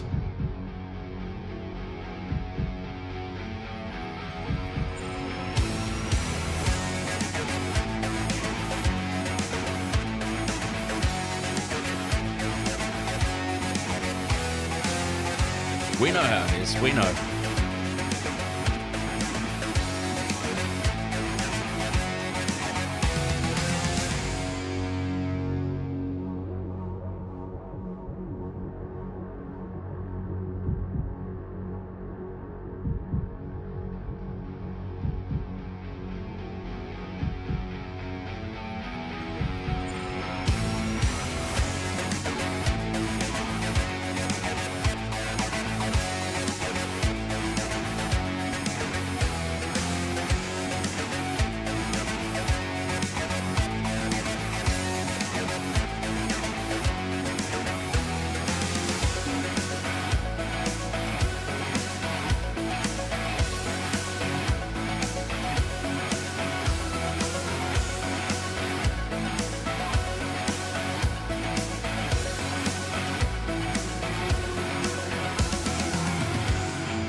Quentin Paul, ahoy there. You've taken the Sharks race to 20 points. Well, that's looking good. That's looking very good. The James says, did I ever go to Australia Wonderland? The fact that I have to look this up probably means no.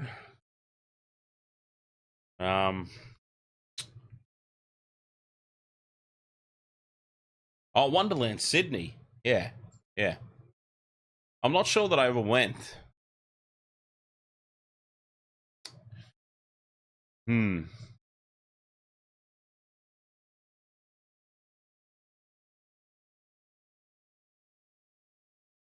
I'm not sure that I ever actually went there. And what's the other one? Is Luna Park? Luna Park is the one that closed and then reopened, and it reopened for like live music and stuff, I think. That was the other one. Was Luna Park the one where somebody died falling off the bloody Ferris wheel or something? Whatever it was.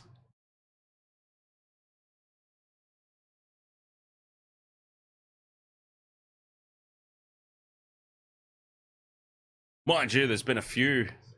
We've got one up here, of course, Dreamworld. Somebody fell out of the rapid. That was my favourite ride too at Dreamworld. The rapids, the wild rapids, and then some idiot falls out of it. How do you fall out of the thing and now it's closed down? I bet they don't bring that rapid ride back. I'm not sure if they have or not. That was my favourite ride there. And then some goof goes and falls out and kills themselves. Ruins it for the rest of us.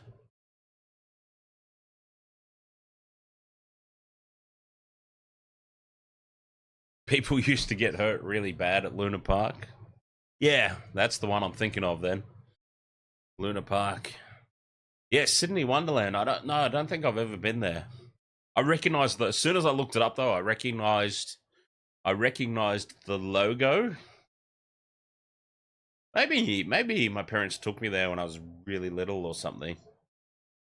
Maybe. I recognize the logo though.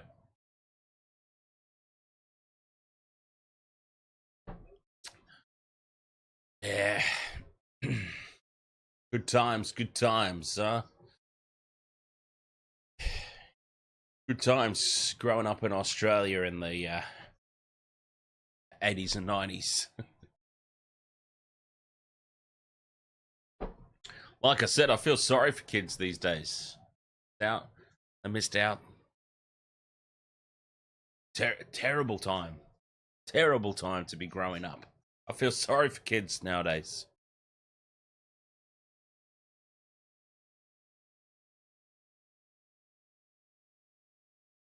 Really do. I remember having a collection of the those really ridiculous. Oh man, I was a wild kid as far as my fashion sense went. Once I was at the age that my mum would allow me to start picking my own clothes out and stuff. I went freaking wild, man. Mum would have me all, when I was little, Mum would have me dressed up all prim and proper and you know, the collared shirts and the brushed hair and the pants, the denim, the kids' jeans, I guess. And then it's like, okay, you're at the age you can pick your own clothes out now, and I'm picking like all those really bright fluoro, like somebody's just vomited on the bloody like someone's vomited on the canvas. All these fluoro colors and those snap bands.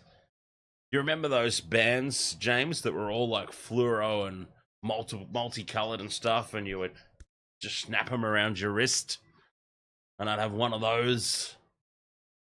I was just like, yeah, very eccentric and colorful. I was. James Blackstock says, is there's some type of underground kangaroo fight club in Australia? I want in.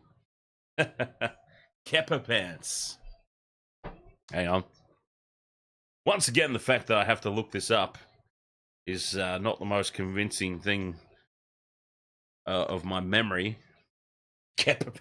No, they weren't Kepper pants, the ones that I had.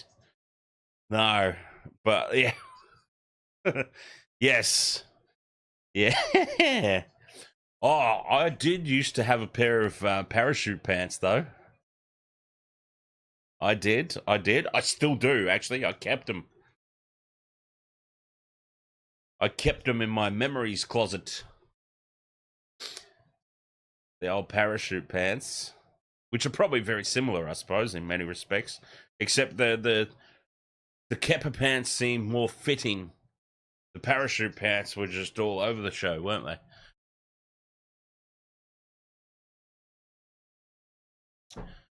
No, what are the old like, oh god, like the early 90s, the shorts that I used to always pick are the like the early 90s surfy brand.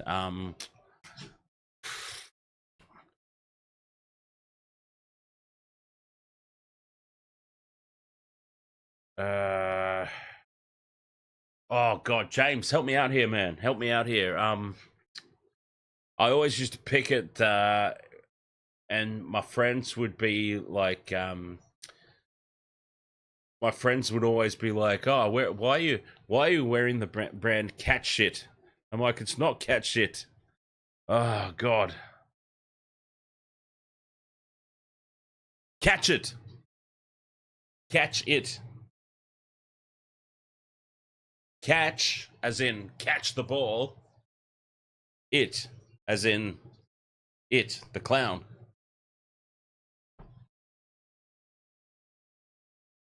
Yeah, it was like a retro surfy brand. Never heard of it.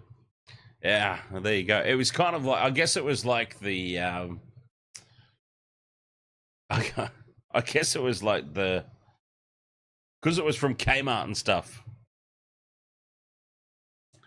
So I guess it was like the Mossimo of its day.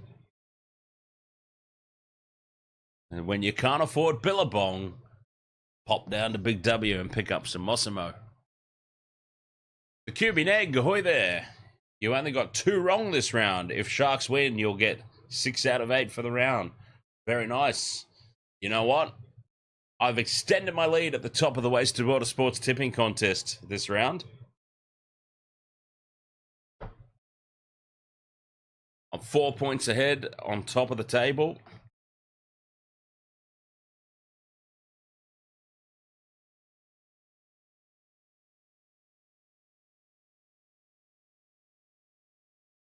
Oh, here we go. Let's see if I can put this up. So, yeah, this is the sort of wild...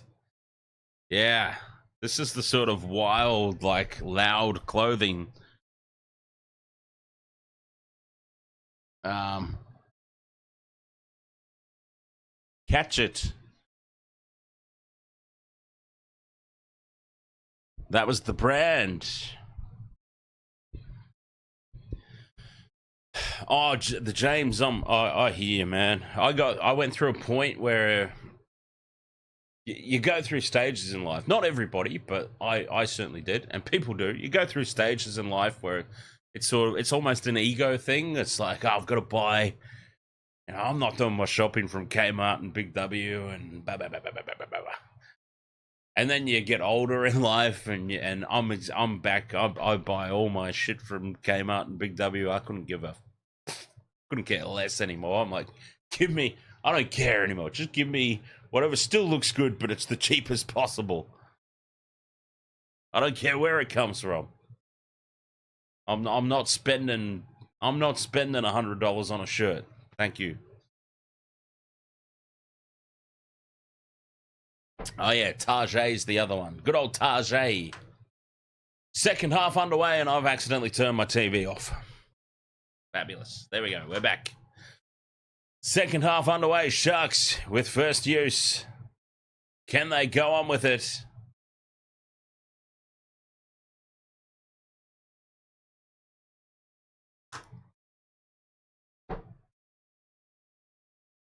Yeah, I went through a huge period shortly after I got my first job and started having money, funnily enough. I was like, it's got to be a brand name. I've got to shop at Tara Cash and Connor and David Jones and Maya. And then as I got older, I just went, you know what, give me a $10 shirt. I'm not spending $100 on shirts anymore. It's ridiculous. $100 for a shirt the last 6 months. And all my $10 shirts I've still got. Crazy that, huh? $10 for a shirt. And I've still got them in there. They don't fit me anymore because I've gained weight, but they're still there. All those $80 shirts, holes in them, falling apart at the seams. And a silly penalty given away here from the sofa. Not a good start to the second half here for the Sharks. And it's Sofa Talakai just giving away a ridiculous penalty. There was a little bit of Canberra Milky McGee going on there, but still, it was silliness nonetheless. And 2 minutes into the second half, just invite the team that you've got down with your foot on the throat.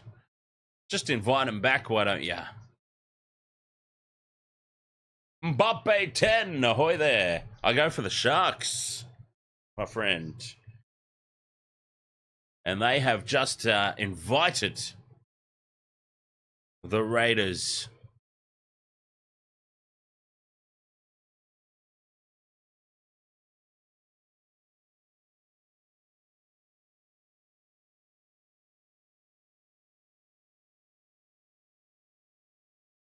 Through the hands they go to the right-hand side.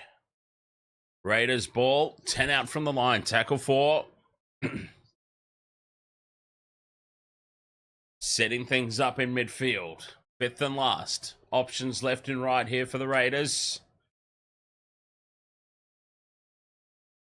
Weeks shows and goes. Strange cutout pass. Kept alive here for the Raiders. The kick in from Sebastian Chris. Not played at by the Sharks. Will they get the homer call here, though, and get 6 more tackles? It looks like they are.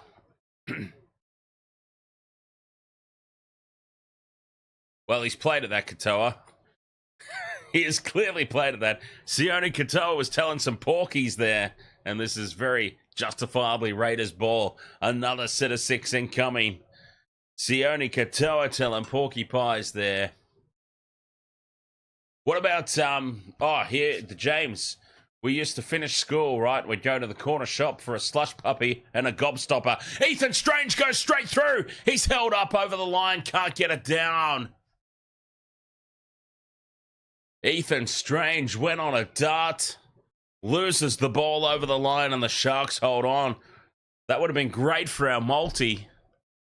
It would have been terrible for the Sharks, though.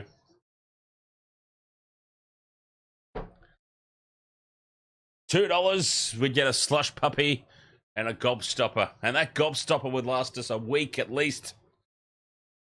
A full week.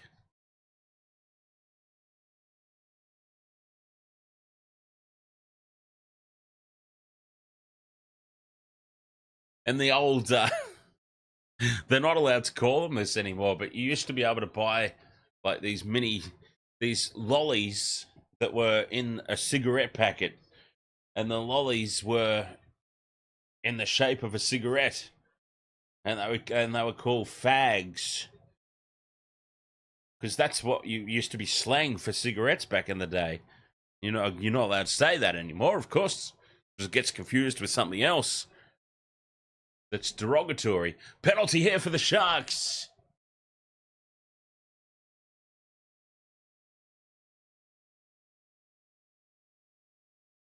And you'd walk around with your little cigarette lolly. Here's all these 6-year-olds walking down the street with their fags in their mouth. Good old days, good old days. It was simpler times. The Sharks on the attack again. 30 out from the Raiders line.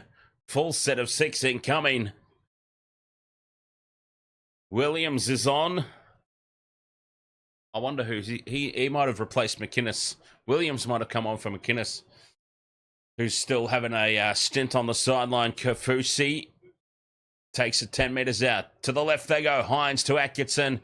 Change of direction on the inside border. Wilton. 5 metres out here, the Sharks. Tackle 4. Sofa to Hines. Hines, they're calling for it out wide, but he cuts back in field for Ramian. Ramian will get tackled. No, he won't. He pushes away from 1, 2, 3. Now he's brought down Ramian. Just to the right of the post. 5 metres out, 5th and last. Hines, cut out ball to Nikora, and Nikora will score. The Sharks are the first to score in the second half, and they lead 22-0 with the kick to come. The Sharkies are putting on a show. They're taking themselves back to the top of the table. And Ricky's Green Goblins don't have an answer at the moment. Their defense is in a shambles. Try confirmed, 22-0 kick to come. Nikora back on the try scorer sheet.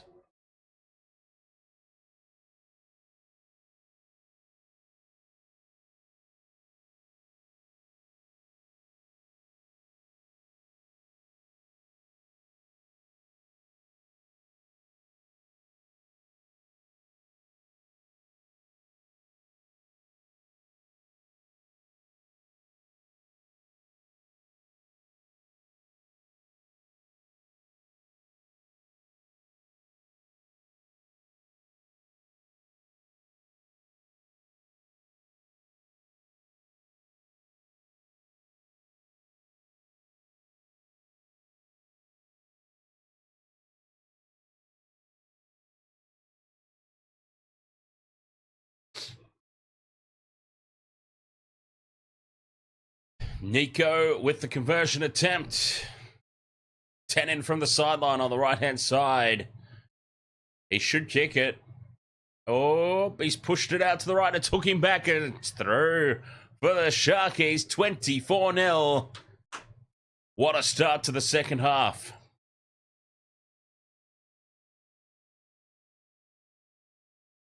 They are well on their way here, the Sharks, to breaking this Canberra hoodoo that has existed.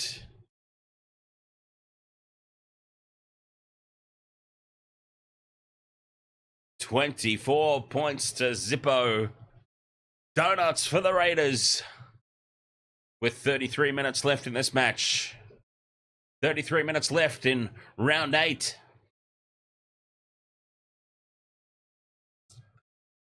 Sharks going back to the top of the table. Can you believe it?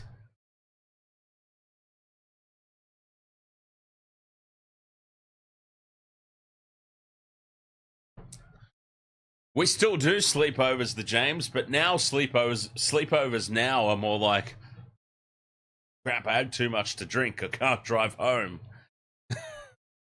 Not, you want to come over this weekend? We'll stay up all night, we'll put movies on, we'll play video games, we'll eat pizza.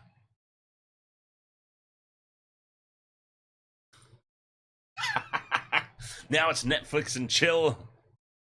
You want to Netflix and chill? Chevy Chase Stewart takes it to the back for the Raiders. But look at where they are. Let's play doctors and nurses. Yeah, that still happens. Let's face it, we still do that.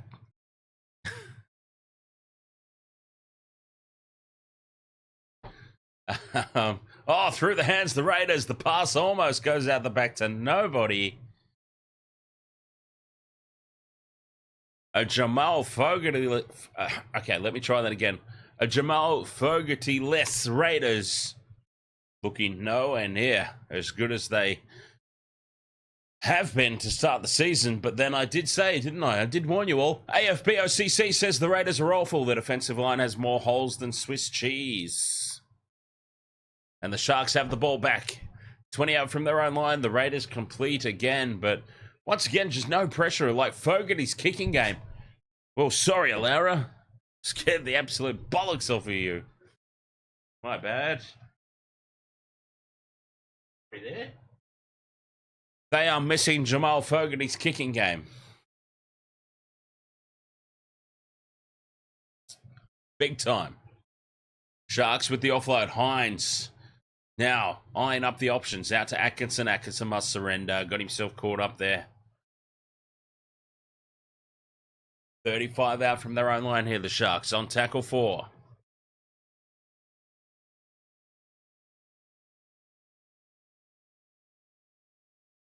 Just shy of halfway. Hines will put the kick in. 5th and last. Taken to the back by Chevy Stewart. Puts the head down and returns it. 20 out from their own line. The Raiders, again, just can't get themselves into field position.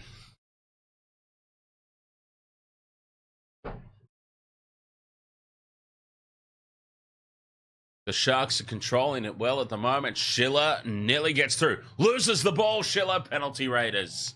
An illegal steal, says the referee. Well, we've got to keep him in it, I suppose. The James says, sometimes I wish I had Down syndrome so I can do all that stuff again and get away with it without being charged. Like that Family Guy episode.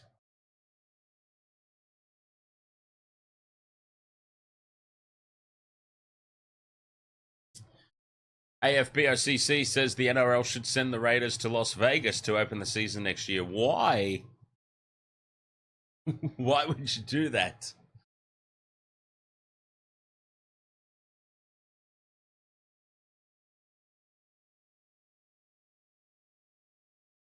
Now the Raiders have some space to the right. They just needed to go through the hands, but the pass finds the ground.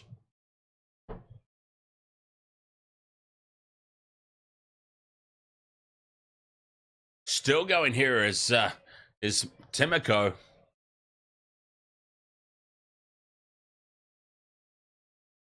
Crash ball for Mariota. And again, for the Raiders, it's all they have, the crash ball. They need to show something a little bit different. Hudson Young. 1 out from the play the ball. Caught on the 5th and last. Here they go to the right-hand edge. Weeks, crossfield kick. Perfectly placed. The Raiders come down with it. He's been taken in the air. That should be a penalty. Well, Chevy Stewart's been taken out in the air there, surely. This has got to be a penalty, Raiders. If not, 10 in the bin. The Sharks are my team, but fair is fair. He was clearly taken out in the air there.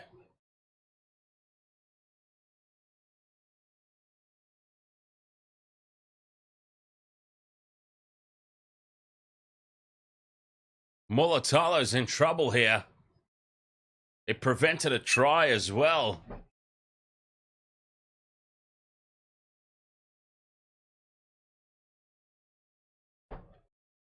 It'll be interesting to see if anything more comes of this. Or just the penalty. Mulatalo's on report. Raiders have the penalty.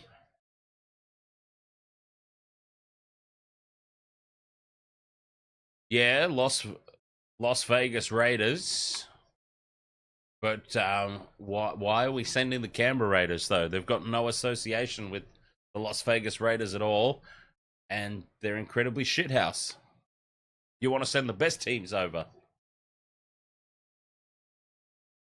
I still don't understand why you would send Canberra over. Tackle 3 here. Raiders on the attack. 10 outs. Through the hands they go to the right. They've got numbers. If they can get it out there, they can't. Great tackle by Keel Iro. Shuts that play down. I know that, the James. But why would you send Canberra Raiders over?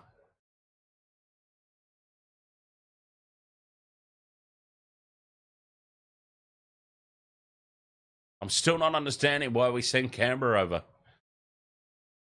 to stink the joint out and turn everybody off the game. Hudson Young still going, gets the offload back, and Brayley's there to dive on it for the Sharks.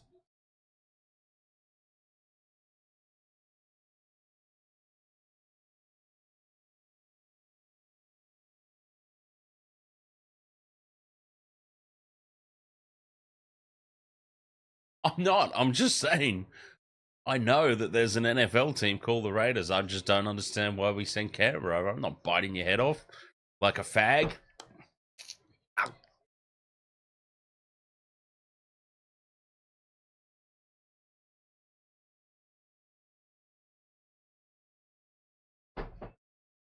Fifth and last.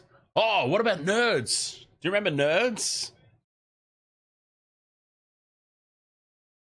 I don't know why I just remembered Nerds.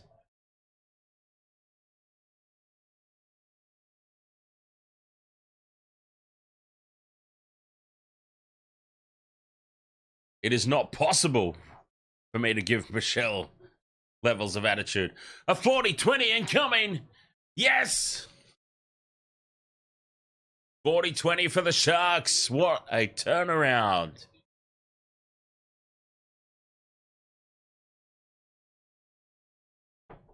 (40-20).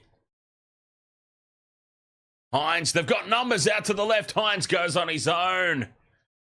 Scores the try. The Sharks lead 28-0. Kick to come. It is a nightmare for the Raiders. And I love it. I'm loving every single second of it. A 40-20 for Nico Hines, and then he sticks the dagger in even further by scoring the try himself.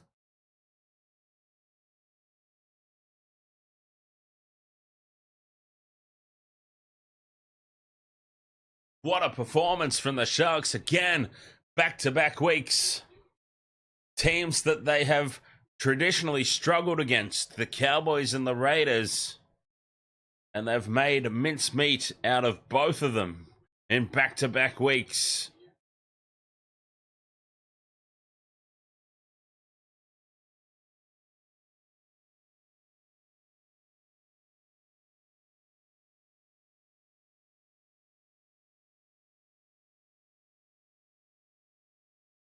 And the Sharks, they're going back to the top of the table. If you can believe it, the Sharks are going back into top spot after 8 rounds.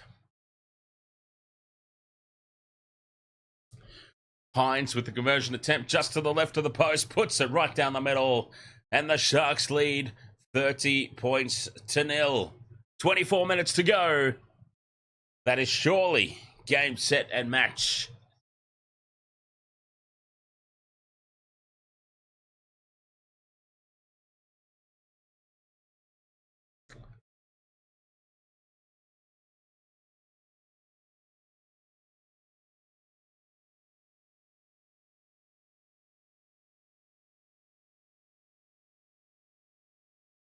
My pre-season prediction of the Raiders not looking so bad after all, huh? And you all jumped up and down in the chat room about how ridiculous it was. And they just continue to tumble down and down and down every single week.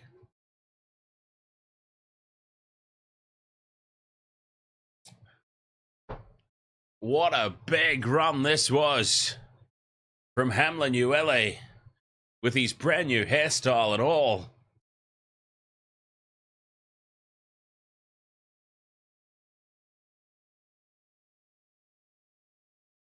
Kennedy's caught high. They get away with it there, the Raiders. Quick play the ball. Up over halfway. Sharkies. They're better than Parramatta. Now, James. Parramatta aren't that bad. They're just missing Mitchell Moses at the moment. That's all.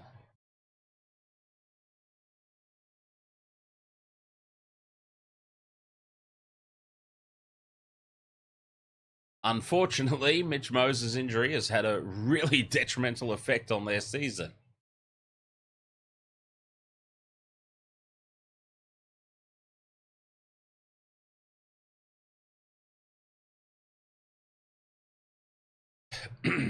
22 and a half minutes to go.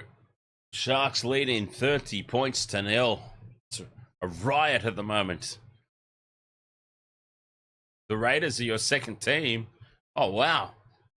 So you're potentially going to go for the teams finishing last and like in the lower third of the table this season.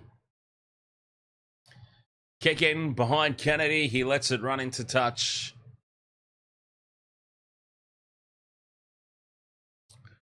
The Sharks will bring this back into the middle of the field for a play the ball. Still 22 minutes left to go.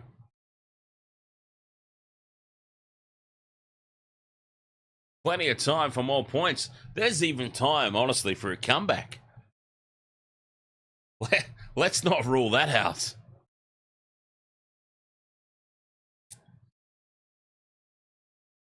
Blake, ahoy there.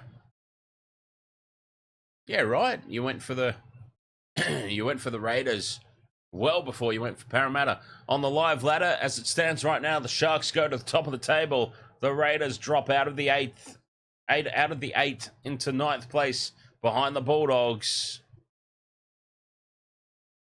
Quick play the ball here. Inside ball to Hamlin Uele. Up over halfway on tackle 4. The Sharks are just rolling on here. Hines looking for support. Finds it with Brayley. Atkinson with the kick in behind the Raiders' defense. It sets up for Mulatalo, and Mulatalo's been caught high there. Has he scored the try anyway, Mulatalo? Mulatalo seems to think this might be a penalty try. Ollie is the best. Ahoy! The James says Bulldogs 8th. Who would have thought? Me.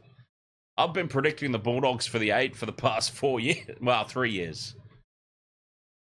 It's got to happen eventually. Oh, I think Mulatalo might be telling Porkies there. Mulatalo seemed convinced there was about to be a penalty try.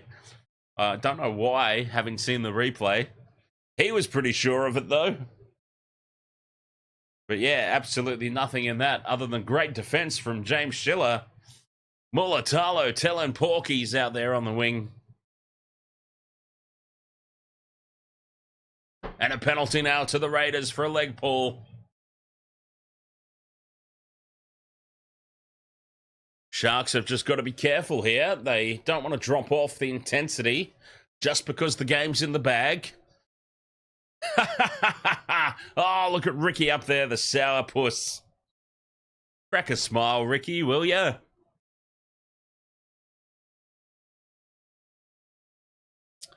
Ollie is the best, says my friend Keelan, says, ahoy! Yes! Finally! God bless you, Keelan. Ahoy. Oh, we finally won. That deserves a shot, that does. Yes! We finally did it! Ollie's friends are learning the lingo. I love it.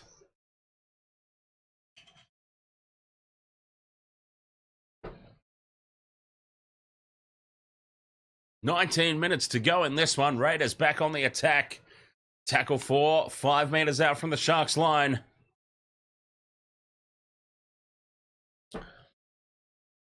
Through the hands they go. Intercepted by Nico. And Hines is away upfield.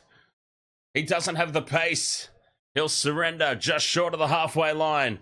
But that's a big intercept and the Sharks hold on. Quick play the ball. Down the short side they go. Wilton to Mulatalo. Mulatalo cuts back in field. Tackle 2 now. The Sharks back on the attack just like that. 30 out from the Raiders line. Atkinson across to Hines in midfield. Nikora dummies, goes on his own, gets the ball back inside for Ramian. Ramian draws in the fullback and Katoa gets a double. The Sharks are firing here today. 34-0 kick to come.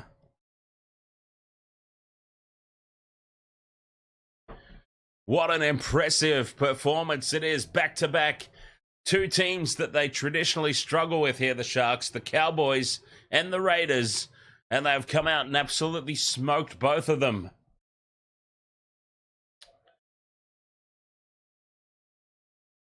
the James. Here's something to look up. There's somebody on YouTube, right? You know how there's all these different sort of cover, very artistic things on YouTube, cover songs and whatnot.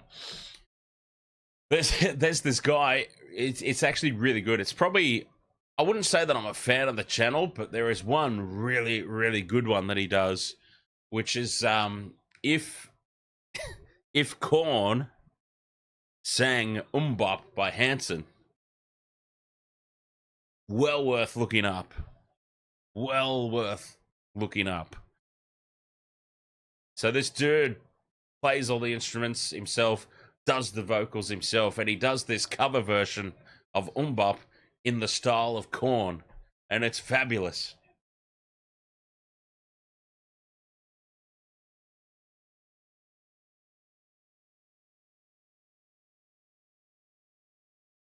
Beautiful work there from the Sharks. They lead 34-0 with the kick to come. Dismantling Ricky's Green Goblins here today, and I love it.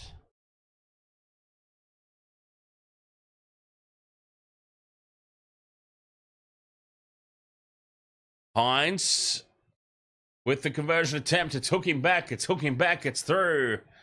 MC, hang on, let me have a look. I think I've got it saved in my...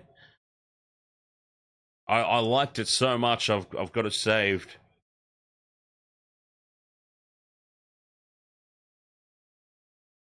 Mac Glocky, yeah, that's him. If Korn wrote Bop by Hanson. It was released 2 months ago.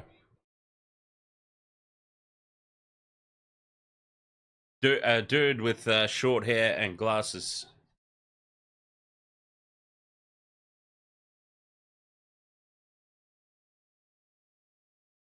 Canberra restart, short kickoff. They come down with the ball, the Raiders. They've knocked it on, though. No, a penalty to the Sharks. Sharks player taken out in the air. And then I'll tell you some other ones as well.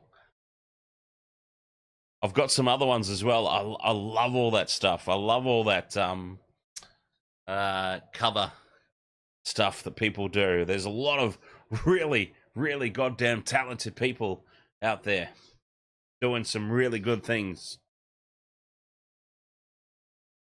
So I've definitely got some more to share. Yeah, well, Sebastian Chris has made no attempt really to get that ball. So I think that was a fair penalty against the Raiders here. They've captain's challenged because why not? 36-0. You may as well challenge a call. But I don't think Chris has really made any legitimate attempt at that ball there. And all he's done is take out the Sharks attacker in the air.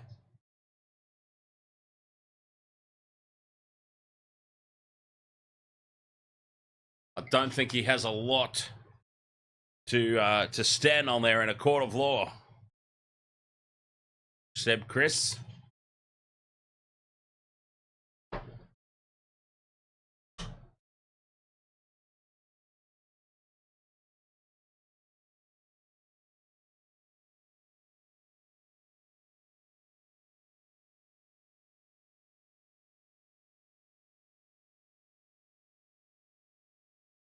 The Raiders have it, though.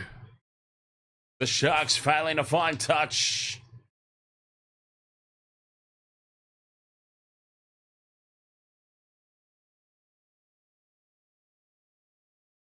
You can turn any song into anything, really, but you've got to have the ability to do it, don't you?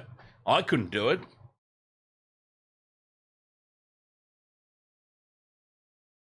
That's where it becomes impressive for me. The fact that I know I can't do it.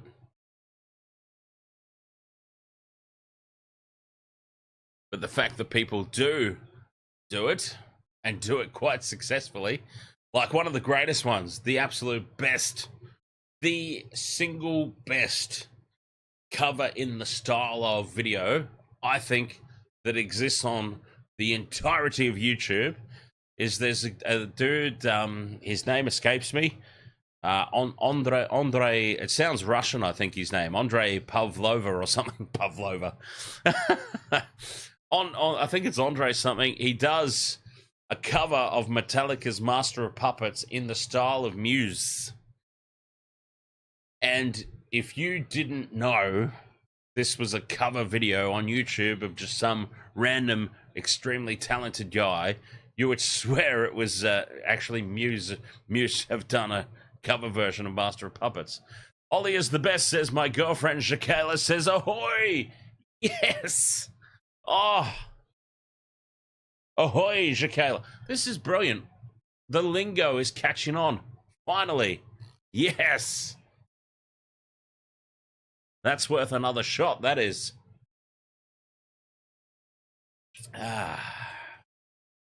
This is brilliant.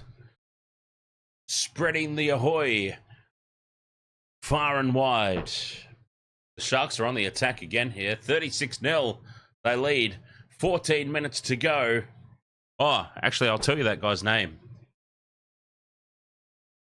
Hazelton looking for a second. He reaches out and loses the ball over the try line. They were on again there, the Sharks. The dude's name is Andre Antunes. 2 million views it's had from 2 years ago. And I'll tell you the other one that I really enjoy. The other one that I really enjoy is the 10-second song dude. 10-second songs guy on YouTube. He did a cover of Bohemian Rhapsody in the style of System of a Down, which was pretty mint as well.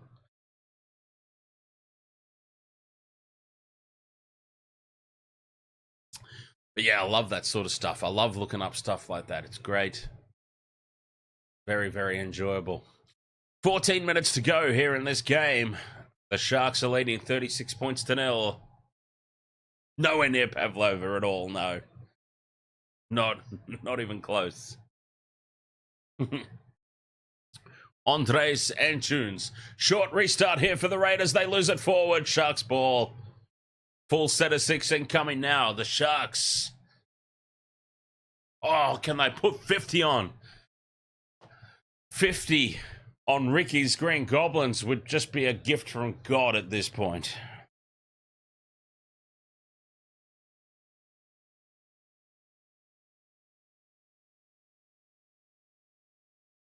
Thirteen and a half left. 36 points to 0.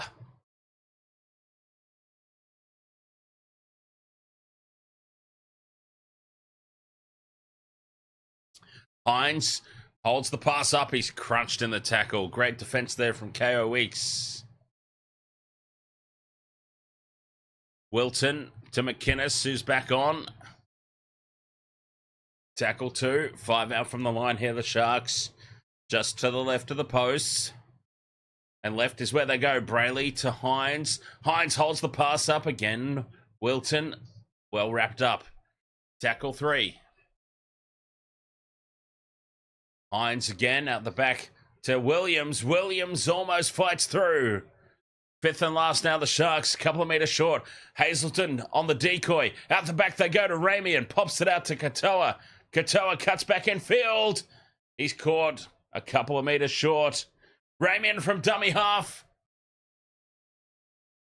Held up over the line. The Raiders hold on.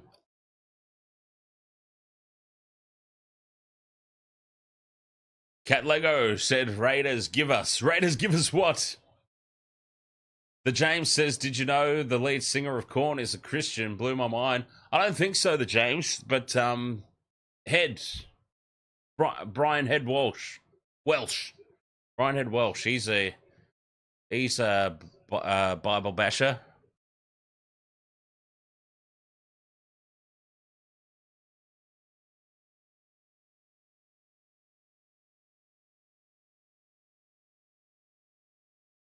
Cat Lego says, Raiders, give us one try, please. He's actually got a really good band.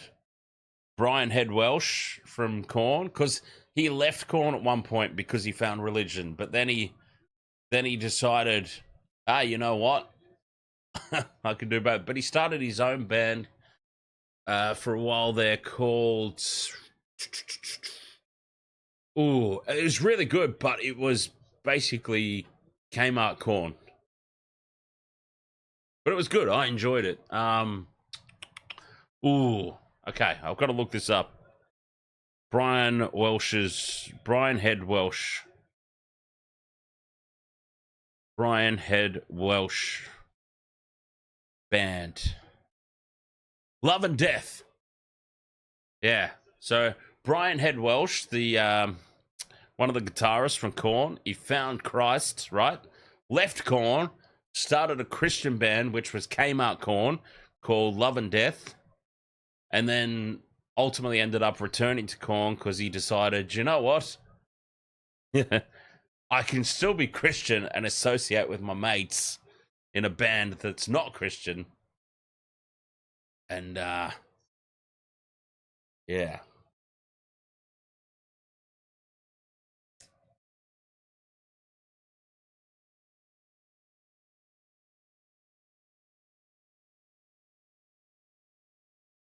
Well, how about this, James? You want to talk about mind-blowing? The Undertaker is Christian. Go figure the fuck out of that one. The Undertaker owns a church in Texas. He's got his own ministry. And it's not the ministry of darkness, it's the ministry of Christianity. Florian Serrault. Do you think the Raiders team will score at least one try? I think the Raiders will, but I think they will, Florian, yes. I think the Raiders will get a consolation try. But in fairness, the Undertaker, like Mark Calloway, let's call him his real name, Mark Calloway, the Undertaker, found religion because of his wife. Like, it's always a chick, isn't it? He had to become Christian to bag that piece, that prize piece. John says, since you brought up Korn, do you like Slipknot too? I used to. I'm not. I wouldn't call myself a fan of Slipknot anymore. I think like Vermilion was probably like the last Slipknot song that I really like loved. All their stuff beyond that was just kind of like, more Slipknot songs, cool. I still listen to all their old stuff. I kind of go as far as Vermilion though, and I started to lose interest, to be honest. Platinum Diggers Gaming says, I used to play at Aspley Devils with Dan Atkinson. Let's go. Oh, nice. The Sharks lose it here on tackle one. Oh, that's a big mistake, and that's just inviting the Raiders in for a consolation try.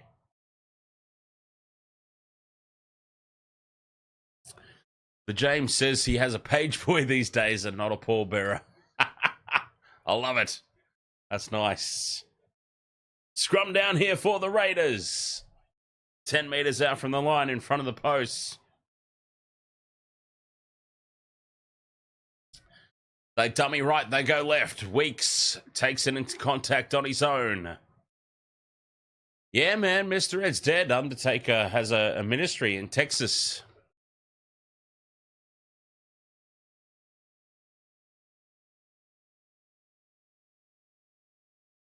His wife converted him, basically, like he says this himself in podcasts. His wife was the one that converted him. Michelle McCool, for those who don't know, Michelle McCool, that hot blonde piece, married the Undertaker, turned him into a Christian. And yeah, now he's got his own ministry in Texas. The Sharks with the intercept on tackle one. Oh, maybe the Raiders aren't going to get any points here.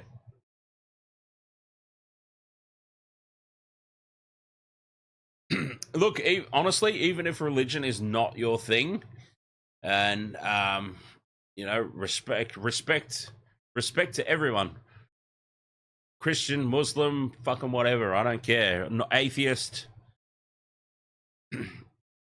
whatever you want to believe in, that's your personal thing, and you do you.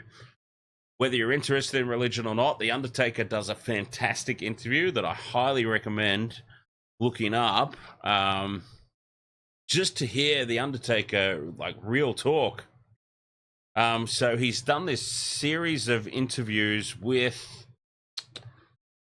Okay, Undertaker C3 conference testimony.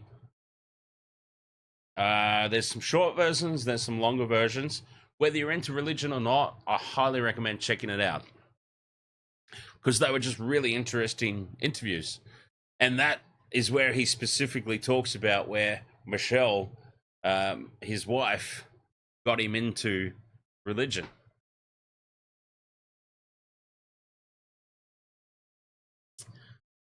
It's all right, the James. I honestly, I wasn't going to argue the point because I don't know. All I knew about Korn was that the guitarist, definitely Bible basher, because he left the band because of it and then came back.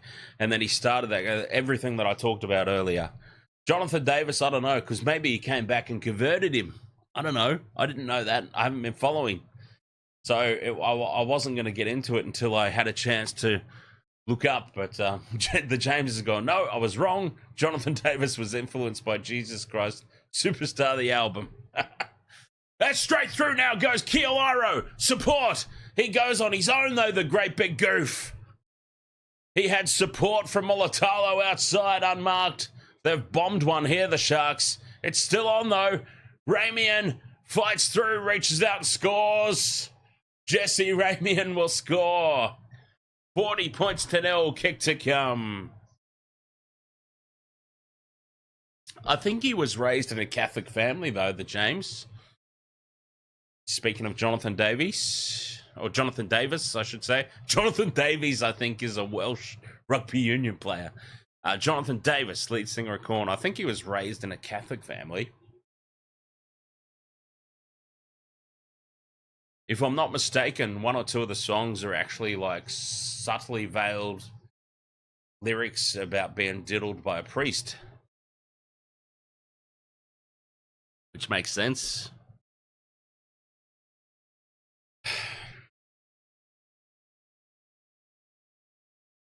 Try confirmed. Jesse Ramian has scored.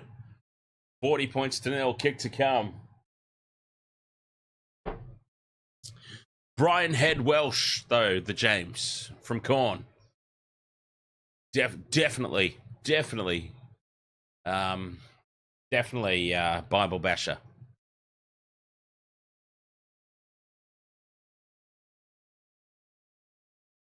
And I honestly highly recommend checking out Korn Jr., Kmart Korn, his band, Love and Death, or whatever it was that I said, because it is actually really good. If you like Korn, you will like Brian's sub-project there, Love and Death, the Kmart Korn, as well. Hines from the sideline pushes it out horribly to the right. It's his first miss for tonight, and it remains 40 points to nil. The Sharkies, well on top. 4 minutes remaining in this game. That does indeed feel like it's been going for an eternity. Speaking of eternity, a lot of religious talk going on in the chat tonight.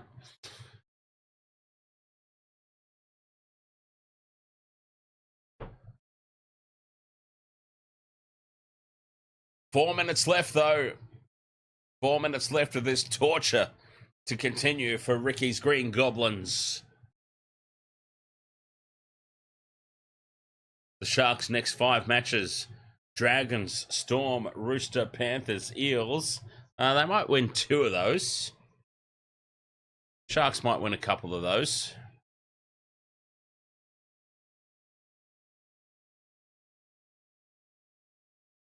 It's starting to scare me, though, James. I'm starting to believe in the Sharks. I mean, not religion. I'm starting to believe in the Sharks.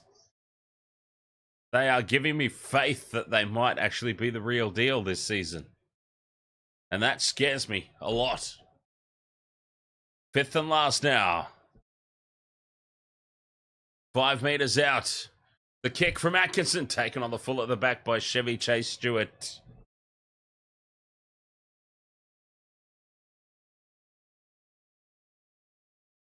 Raiders looking for some sort of consolation. 3 minutes to go. The Sharks have put on another performance to be proud of for Shark supporters.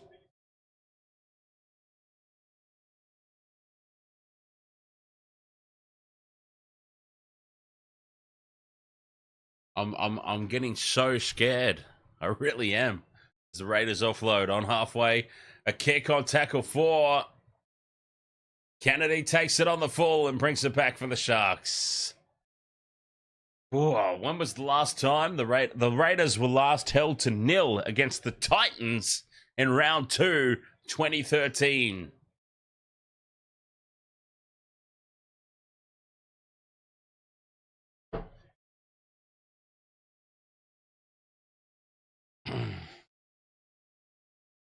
Round 2.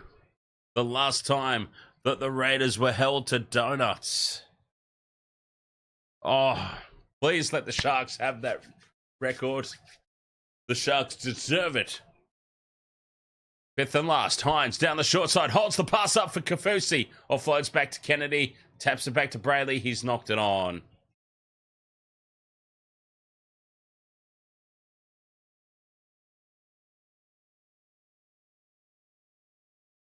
A captain's challenge. Why not? Why not? The Sharks with the captain's challenge. I thought it was pretty clearly knocked on. There it is. Waste of a challenge, but why not at this point? They only needed to look at the replay once to establish that. Yes, very funny, James. Yes, every time he screams at me in the chat room, I'm like, oh, fuck, I've missed something that he thinks is funny. I'll read it out. No, it is pretty funny. Corn would have had so many more Christian supporters if Jesus broke corn and not bread. I'll give him that one. That's a good one. But I always know that I've missed something. But because it would just, the chat room would just be like, Dan, read my comment.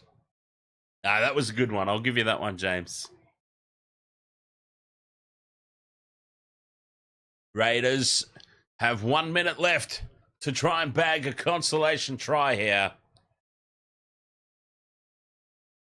2 tackles left. They go to the right-hand side. Weeks shows and goes. The knee crumbler. Have I seen Corn live? Yeah, a couple of times. The kick from Chevy Chase Stewart, too deep.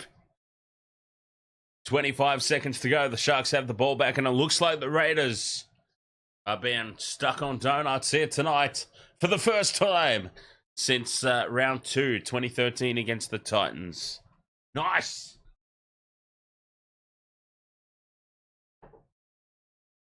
Yeah, I've seen Corn a couple of times. It was pretty cool. The James says Silverchair was the first band I saw in concert. The first band I ever saw in concert was Boys to Men in 1992. But I'll tell you the first rock band I saw in concert, Brisbane Entertainment Centre, Creed.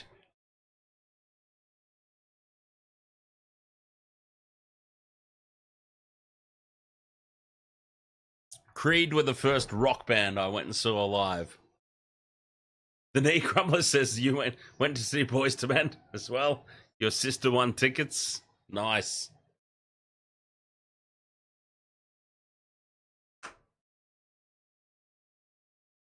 $40 to 0. The Sharks have absolutely decimated Ricky's Green Goblins here today. 40 to 0. I think I went in I think it was 92. You might be right, though. It might have been 95. I went twice. I saw them twice. Both times they toured Australia. Let's see. Boys to Men. I think it was 92 the first time I went. But, yeah, I did go and see them again, which was probably 95. Boys to Men, Brisbane, 1992. I really want to say it was.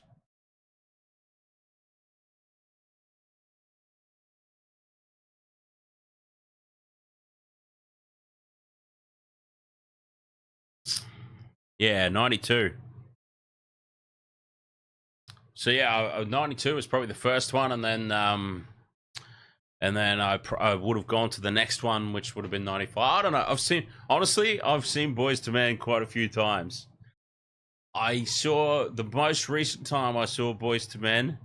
Michael McCary had obviously left the band for a long time because he had scoliosis. Is that what it's called? With the back problems, he couldn't stand up. He had to have a cane to get through the period of time that he got through. Scoliosis, I think, is the medical term, and he had to leave the band because of it, because he couldn't tour anymore. It was just all too much for him. So they're a three-piece now. The most recent time I saw them, they were performing as a three-piece, and they started the show with this medley of all their famous hits from back in the day. And they were doing this dancing and moving around on stage and stuff like they used to do. And they stopped. They basically ended this medley and they went, okay, here's the part of the show we like to call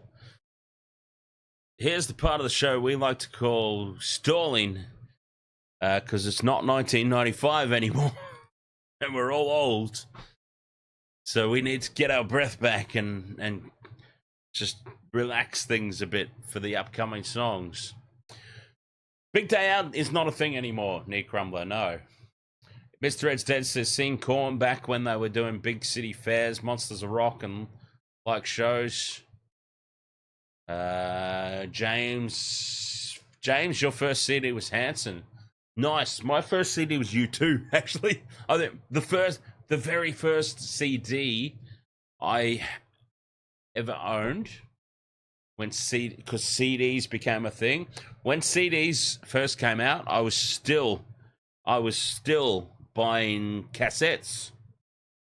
But when I finally did get a CD player, my first CD was U2. Christ, what album was it? Let's see if I can find it here in the U2 discography.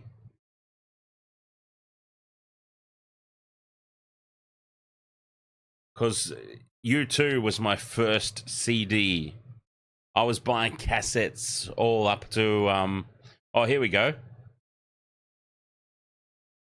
Zooropa. Yeah. I thought it was. Yeah, Zooropa was my first CD.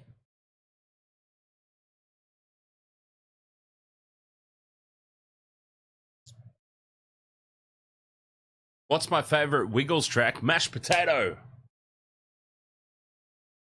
Mashed potato, hands down. Because I love eating mashed potato as well. So that song really speaks to me.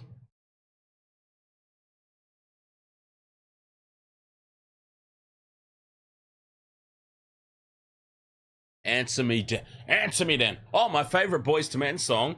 Oh, okay. My favorite Boys to Men song. Because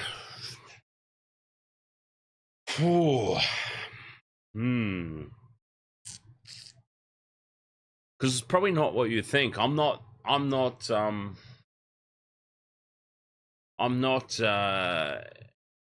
even when I like a mainstream band, I don't necessarily like the mainstream song. So, yeah, my favorite Boys to Men song of all time. Whew, that's hard because they've had a lot of bangers. Bangers and Mash. Does anyone remember? Sorry, I got distracted now. Bangers and Mash, the two monkeys. The cartoon. Does anyone remember that? Bangers and Mash. Bangers and Mash.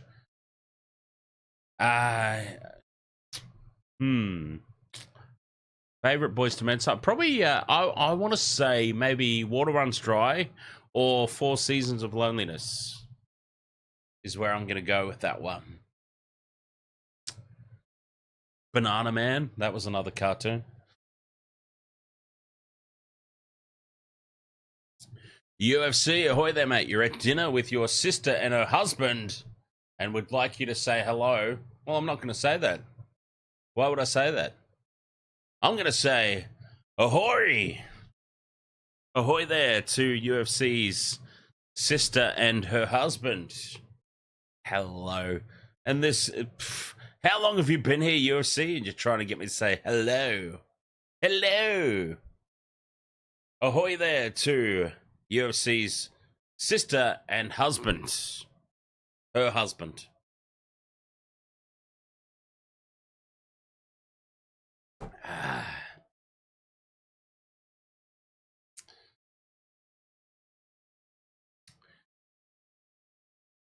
But yeah, I had to think about that one, James. I like a variety of music. That's the thing. I'm not. If you go through my Spotify is like, just crazy. My Spotify is insane. If you had my Spotify playlist, yes, and you put the whole thing, just the entire thing, on shuffle, there would be like 1 second you're getting, it'll go from like Boys to Men to Creed to Avenged Sevenfold. There'd be a lot of Avenged Sevenfold, and then you'll get some Bleeding Through, and then maybe it'll switch to K-pop, and then there'll be some Cradle of Filth. You'll go from a K-pop song to Cradle of Filth, and then maybe there'll be some Human Nature, and then suddenly we'll be back to some you can't even understand it, and yeah, it's crazy. My Spotify playlist is very bizarre, to say the least. But I love that. That's what I love, because who cares? Like, I hate all that sort of stuff. Like, it happens in music, it happens in sports. Like, there's a lot of rugby league people that are like, oh, rugby union, bah, bah, bah, bah, bah, bah, bah, bah. You can't like rugby union if you like rugby league. Why? You can't like rugby league if you like rugby union. Why? You can't like pop music if you're into heavy metal. Why? Yeah, I hate that sort of one-dimensional, you can only like this one thing sort of stuff. Everything that I like. Oh, Five Finger Death Punch, my favorite song. Mr. Ed's dead. My favorite Five Finger Death Punch song, The Bleeding, I think it's called. I think it's called The Bleeding.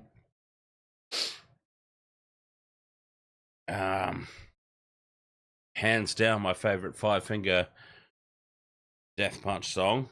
Let me confirm or deny that. That was a song that like really spoke to me at a time.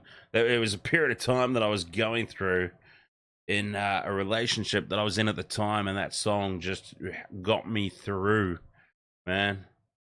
That song got me through that period of time.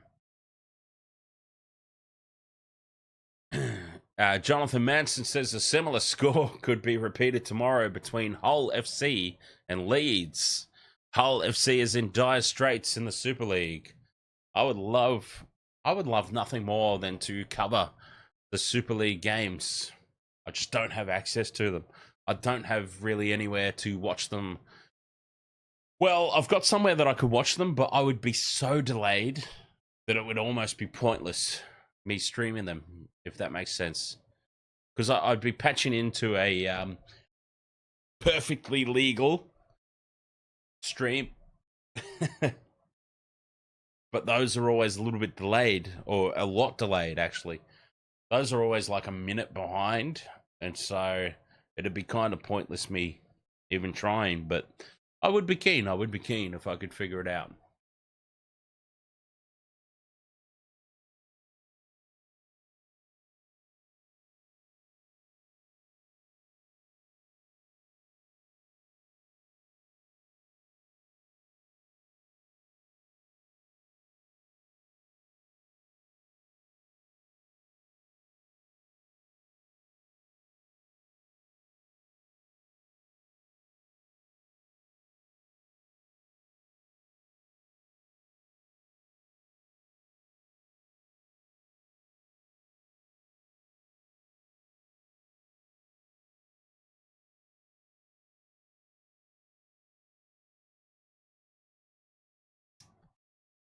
All right, Wasted World of Sports.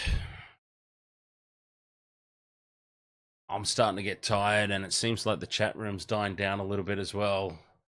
So it might be a perfect opportunity to take my leave for the evening. 40 points to nil here. The Sharks have just decimated Ricky's Green Goblins. I, for one, couldn't be happier. The Sharks have gone to the top of the table.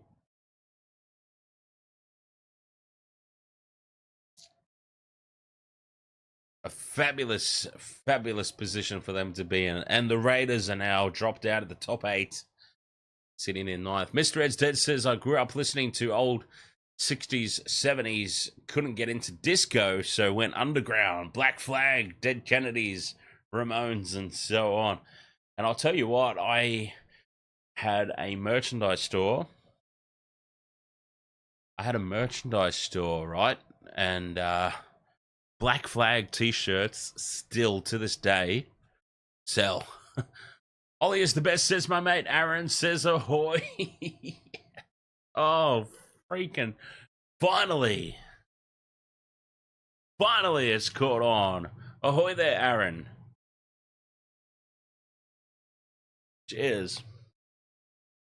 Oh man, one left. We've got one shot left in this bottle. Excuse me. All right, Wasted World of Sports, thank you so much.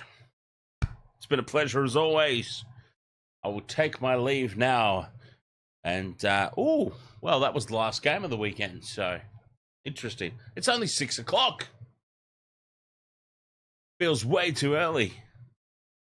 But we'll be back. Okay, let's have a look at the week ahead. Let's see. When will the Wasted World of Sports return? Thursday night footy, obviously. This Thursday night, around 9 to get underway. Oh, wow. Thursday night. The Rabbitohs versus the Panthers. Oh.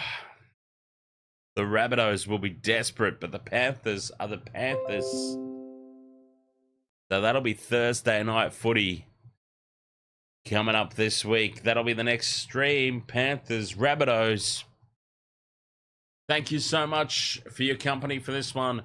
Very much appreciated, as always. I'll catch you guys next time. Yes, until then, thank you very much and cheers.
Wasted World of Sports, eh? Oh, he's copped a head right to the nuts. Tedesco's butt crack. Ahoy! He's nearly taken security's head off. I have no idea what the Wasted World of Sports is.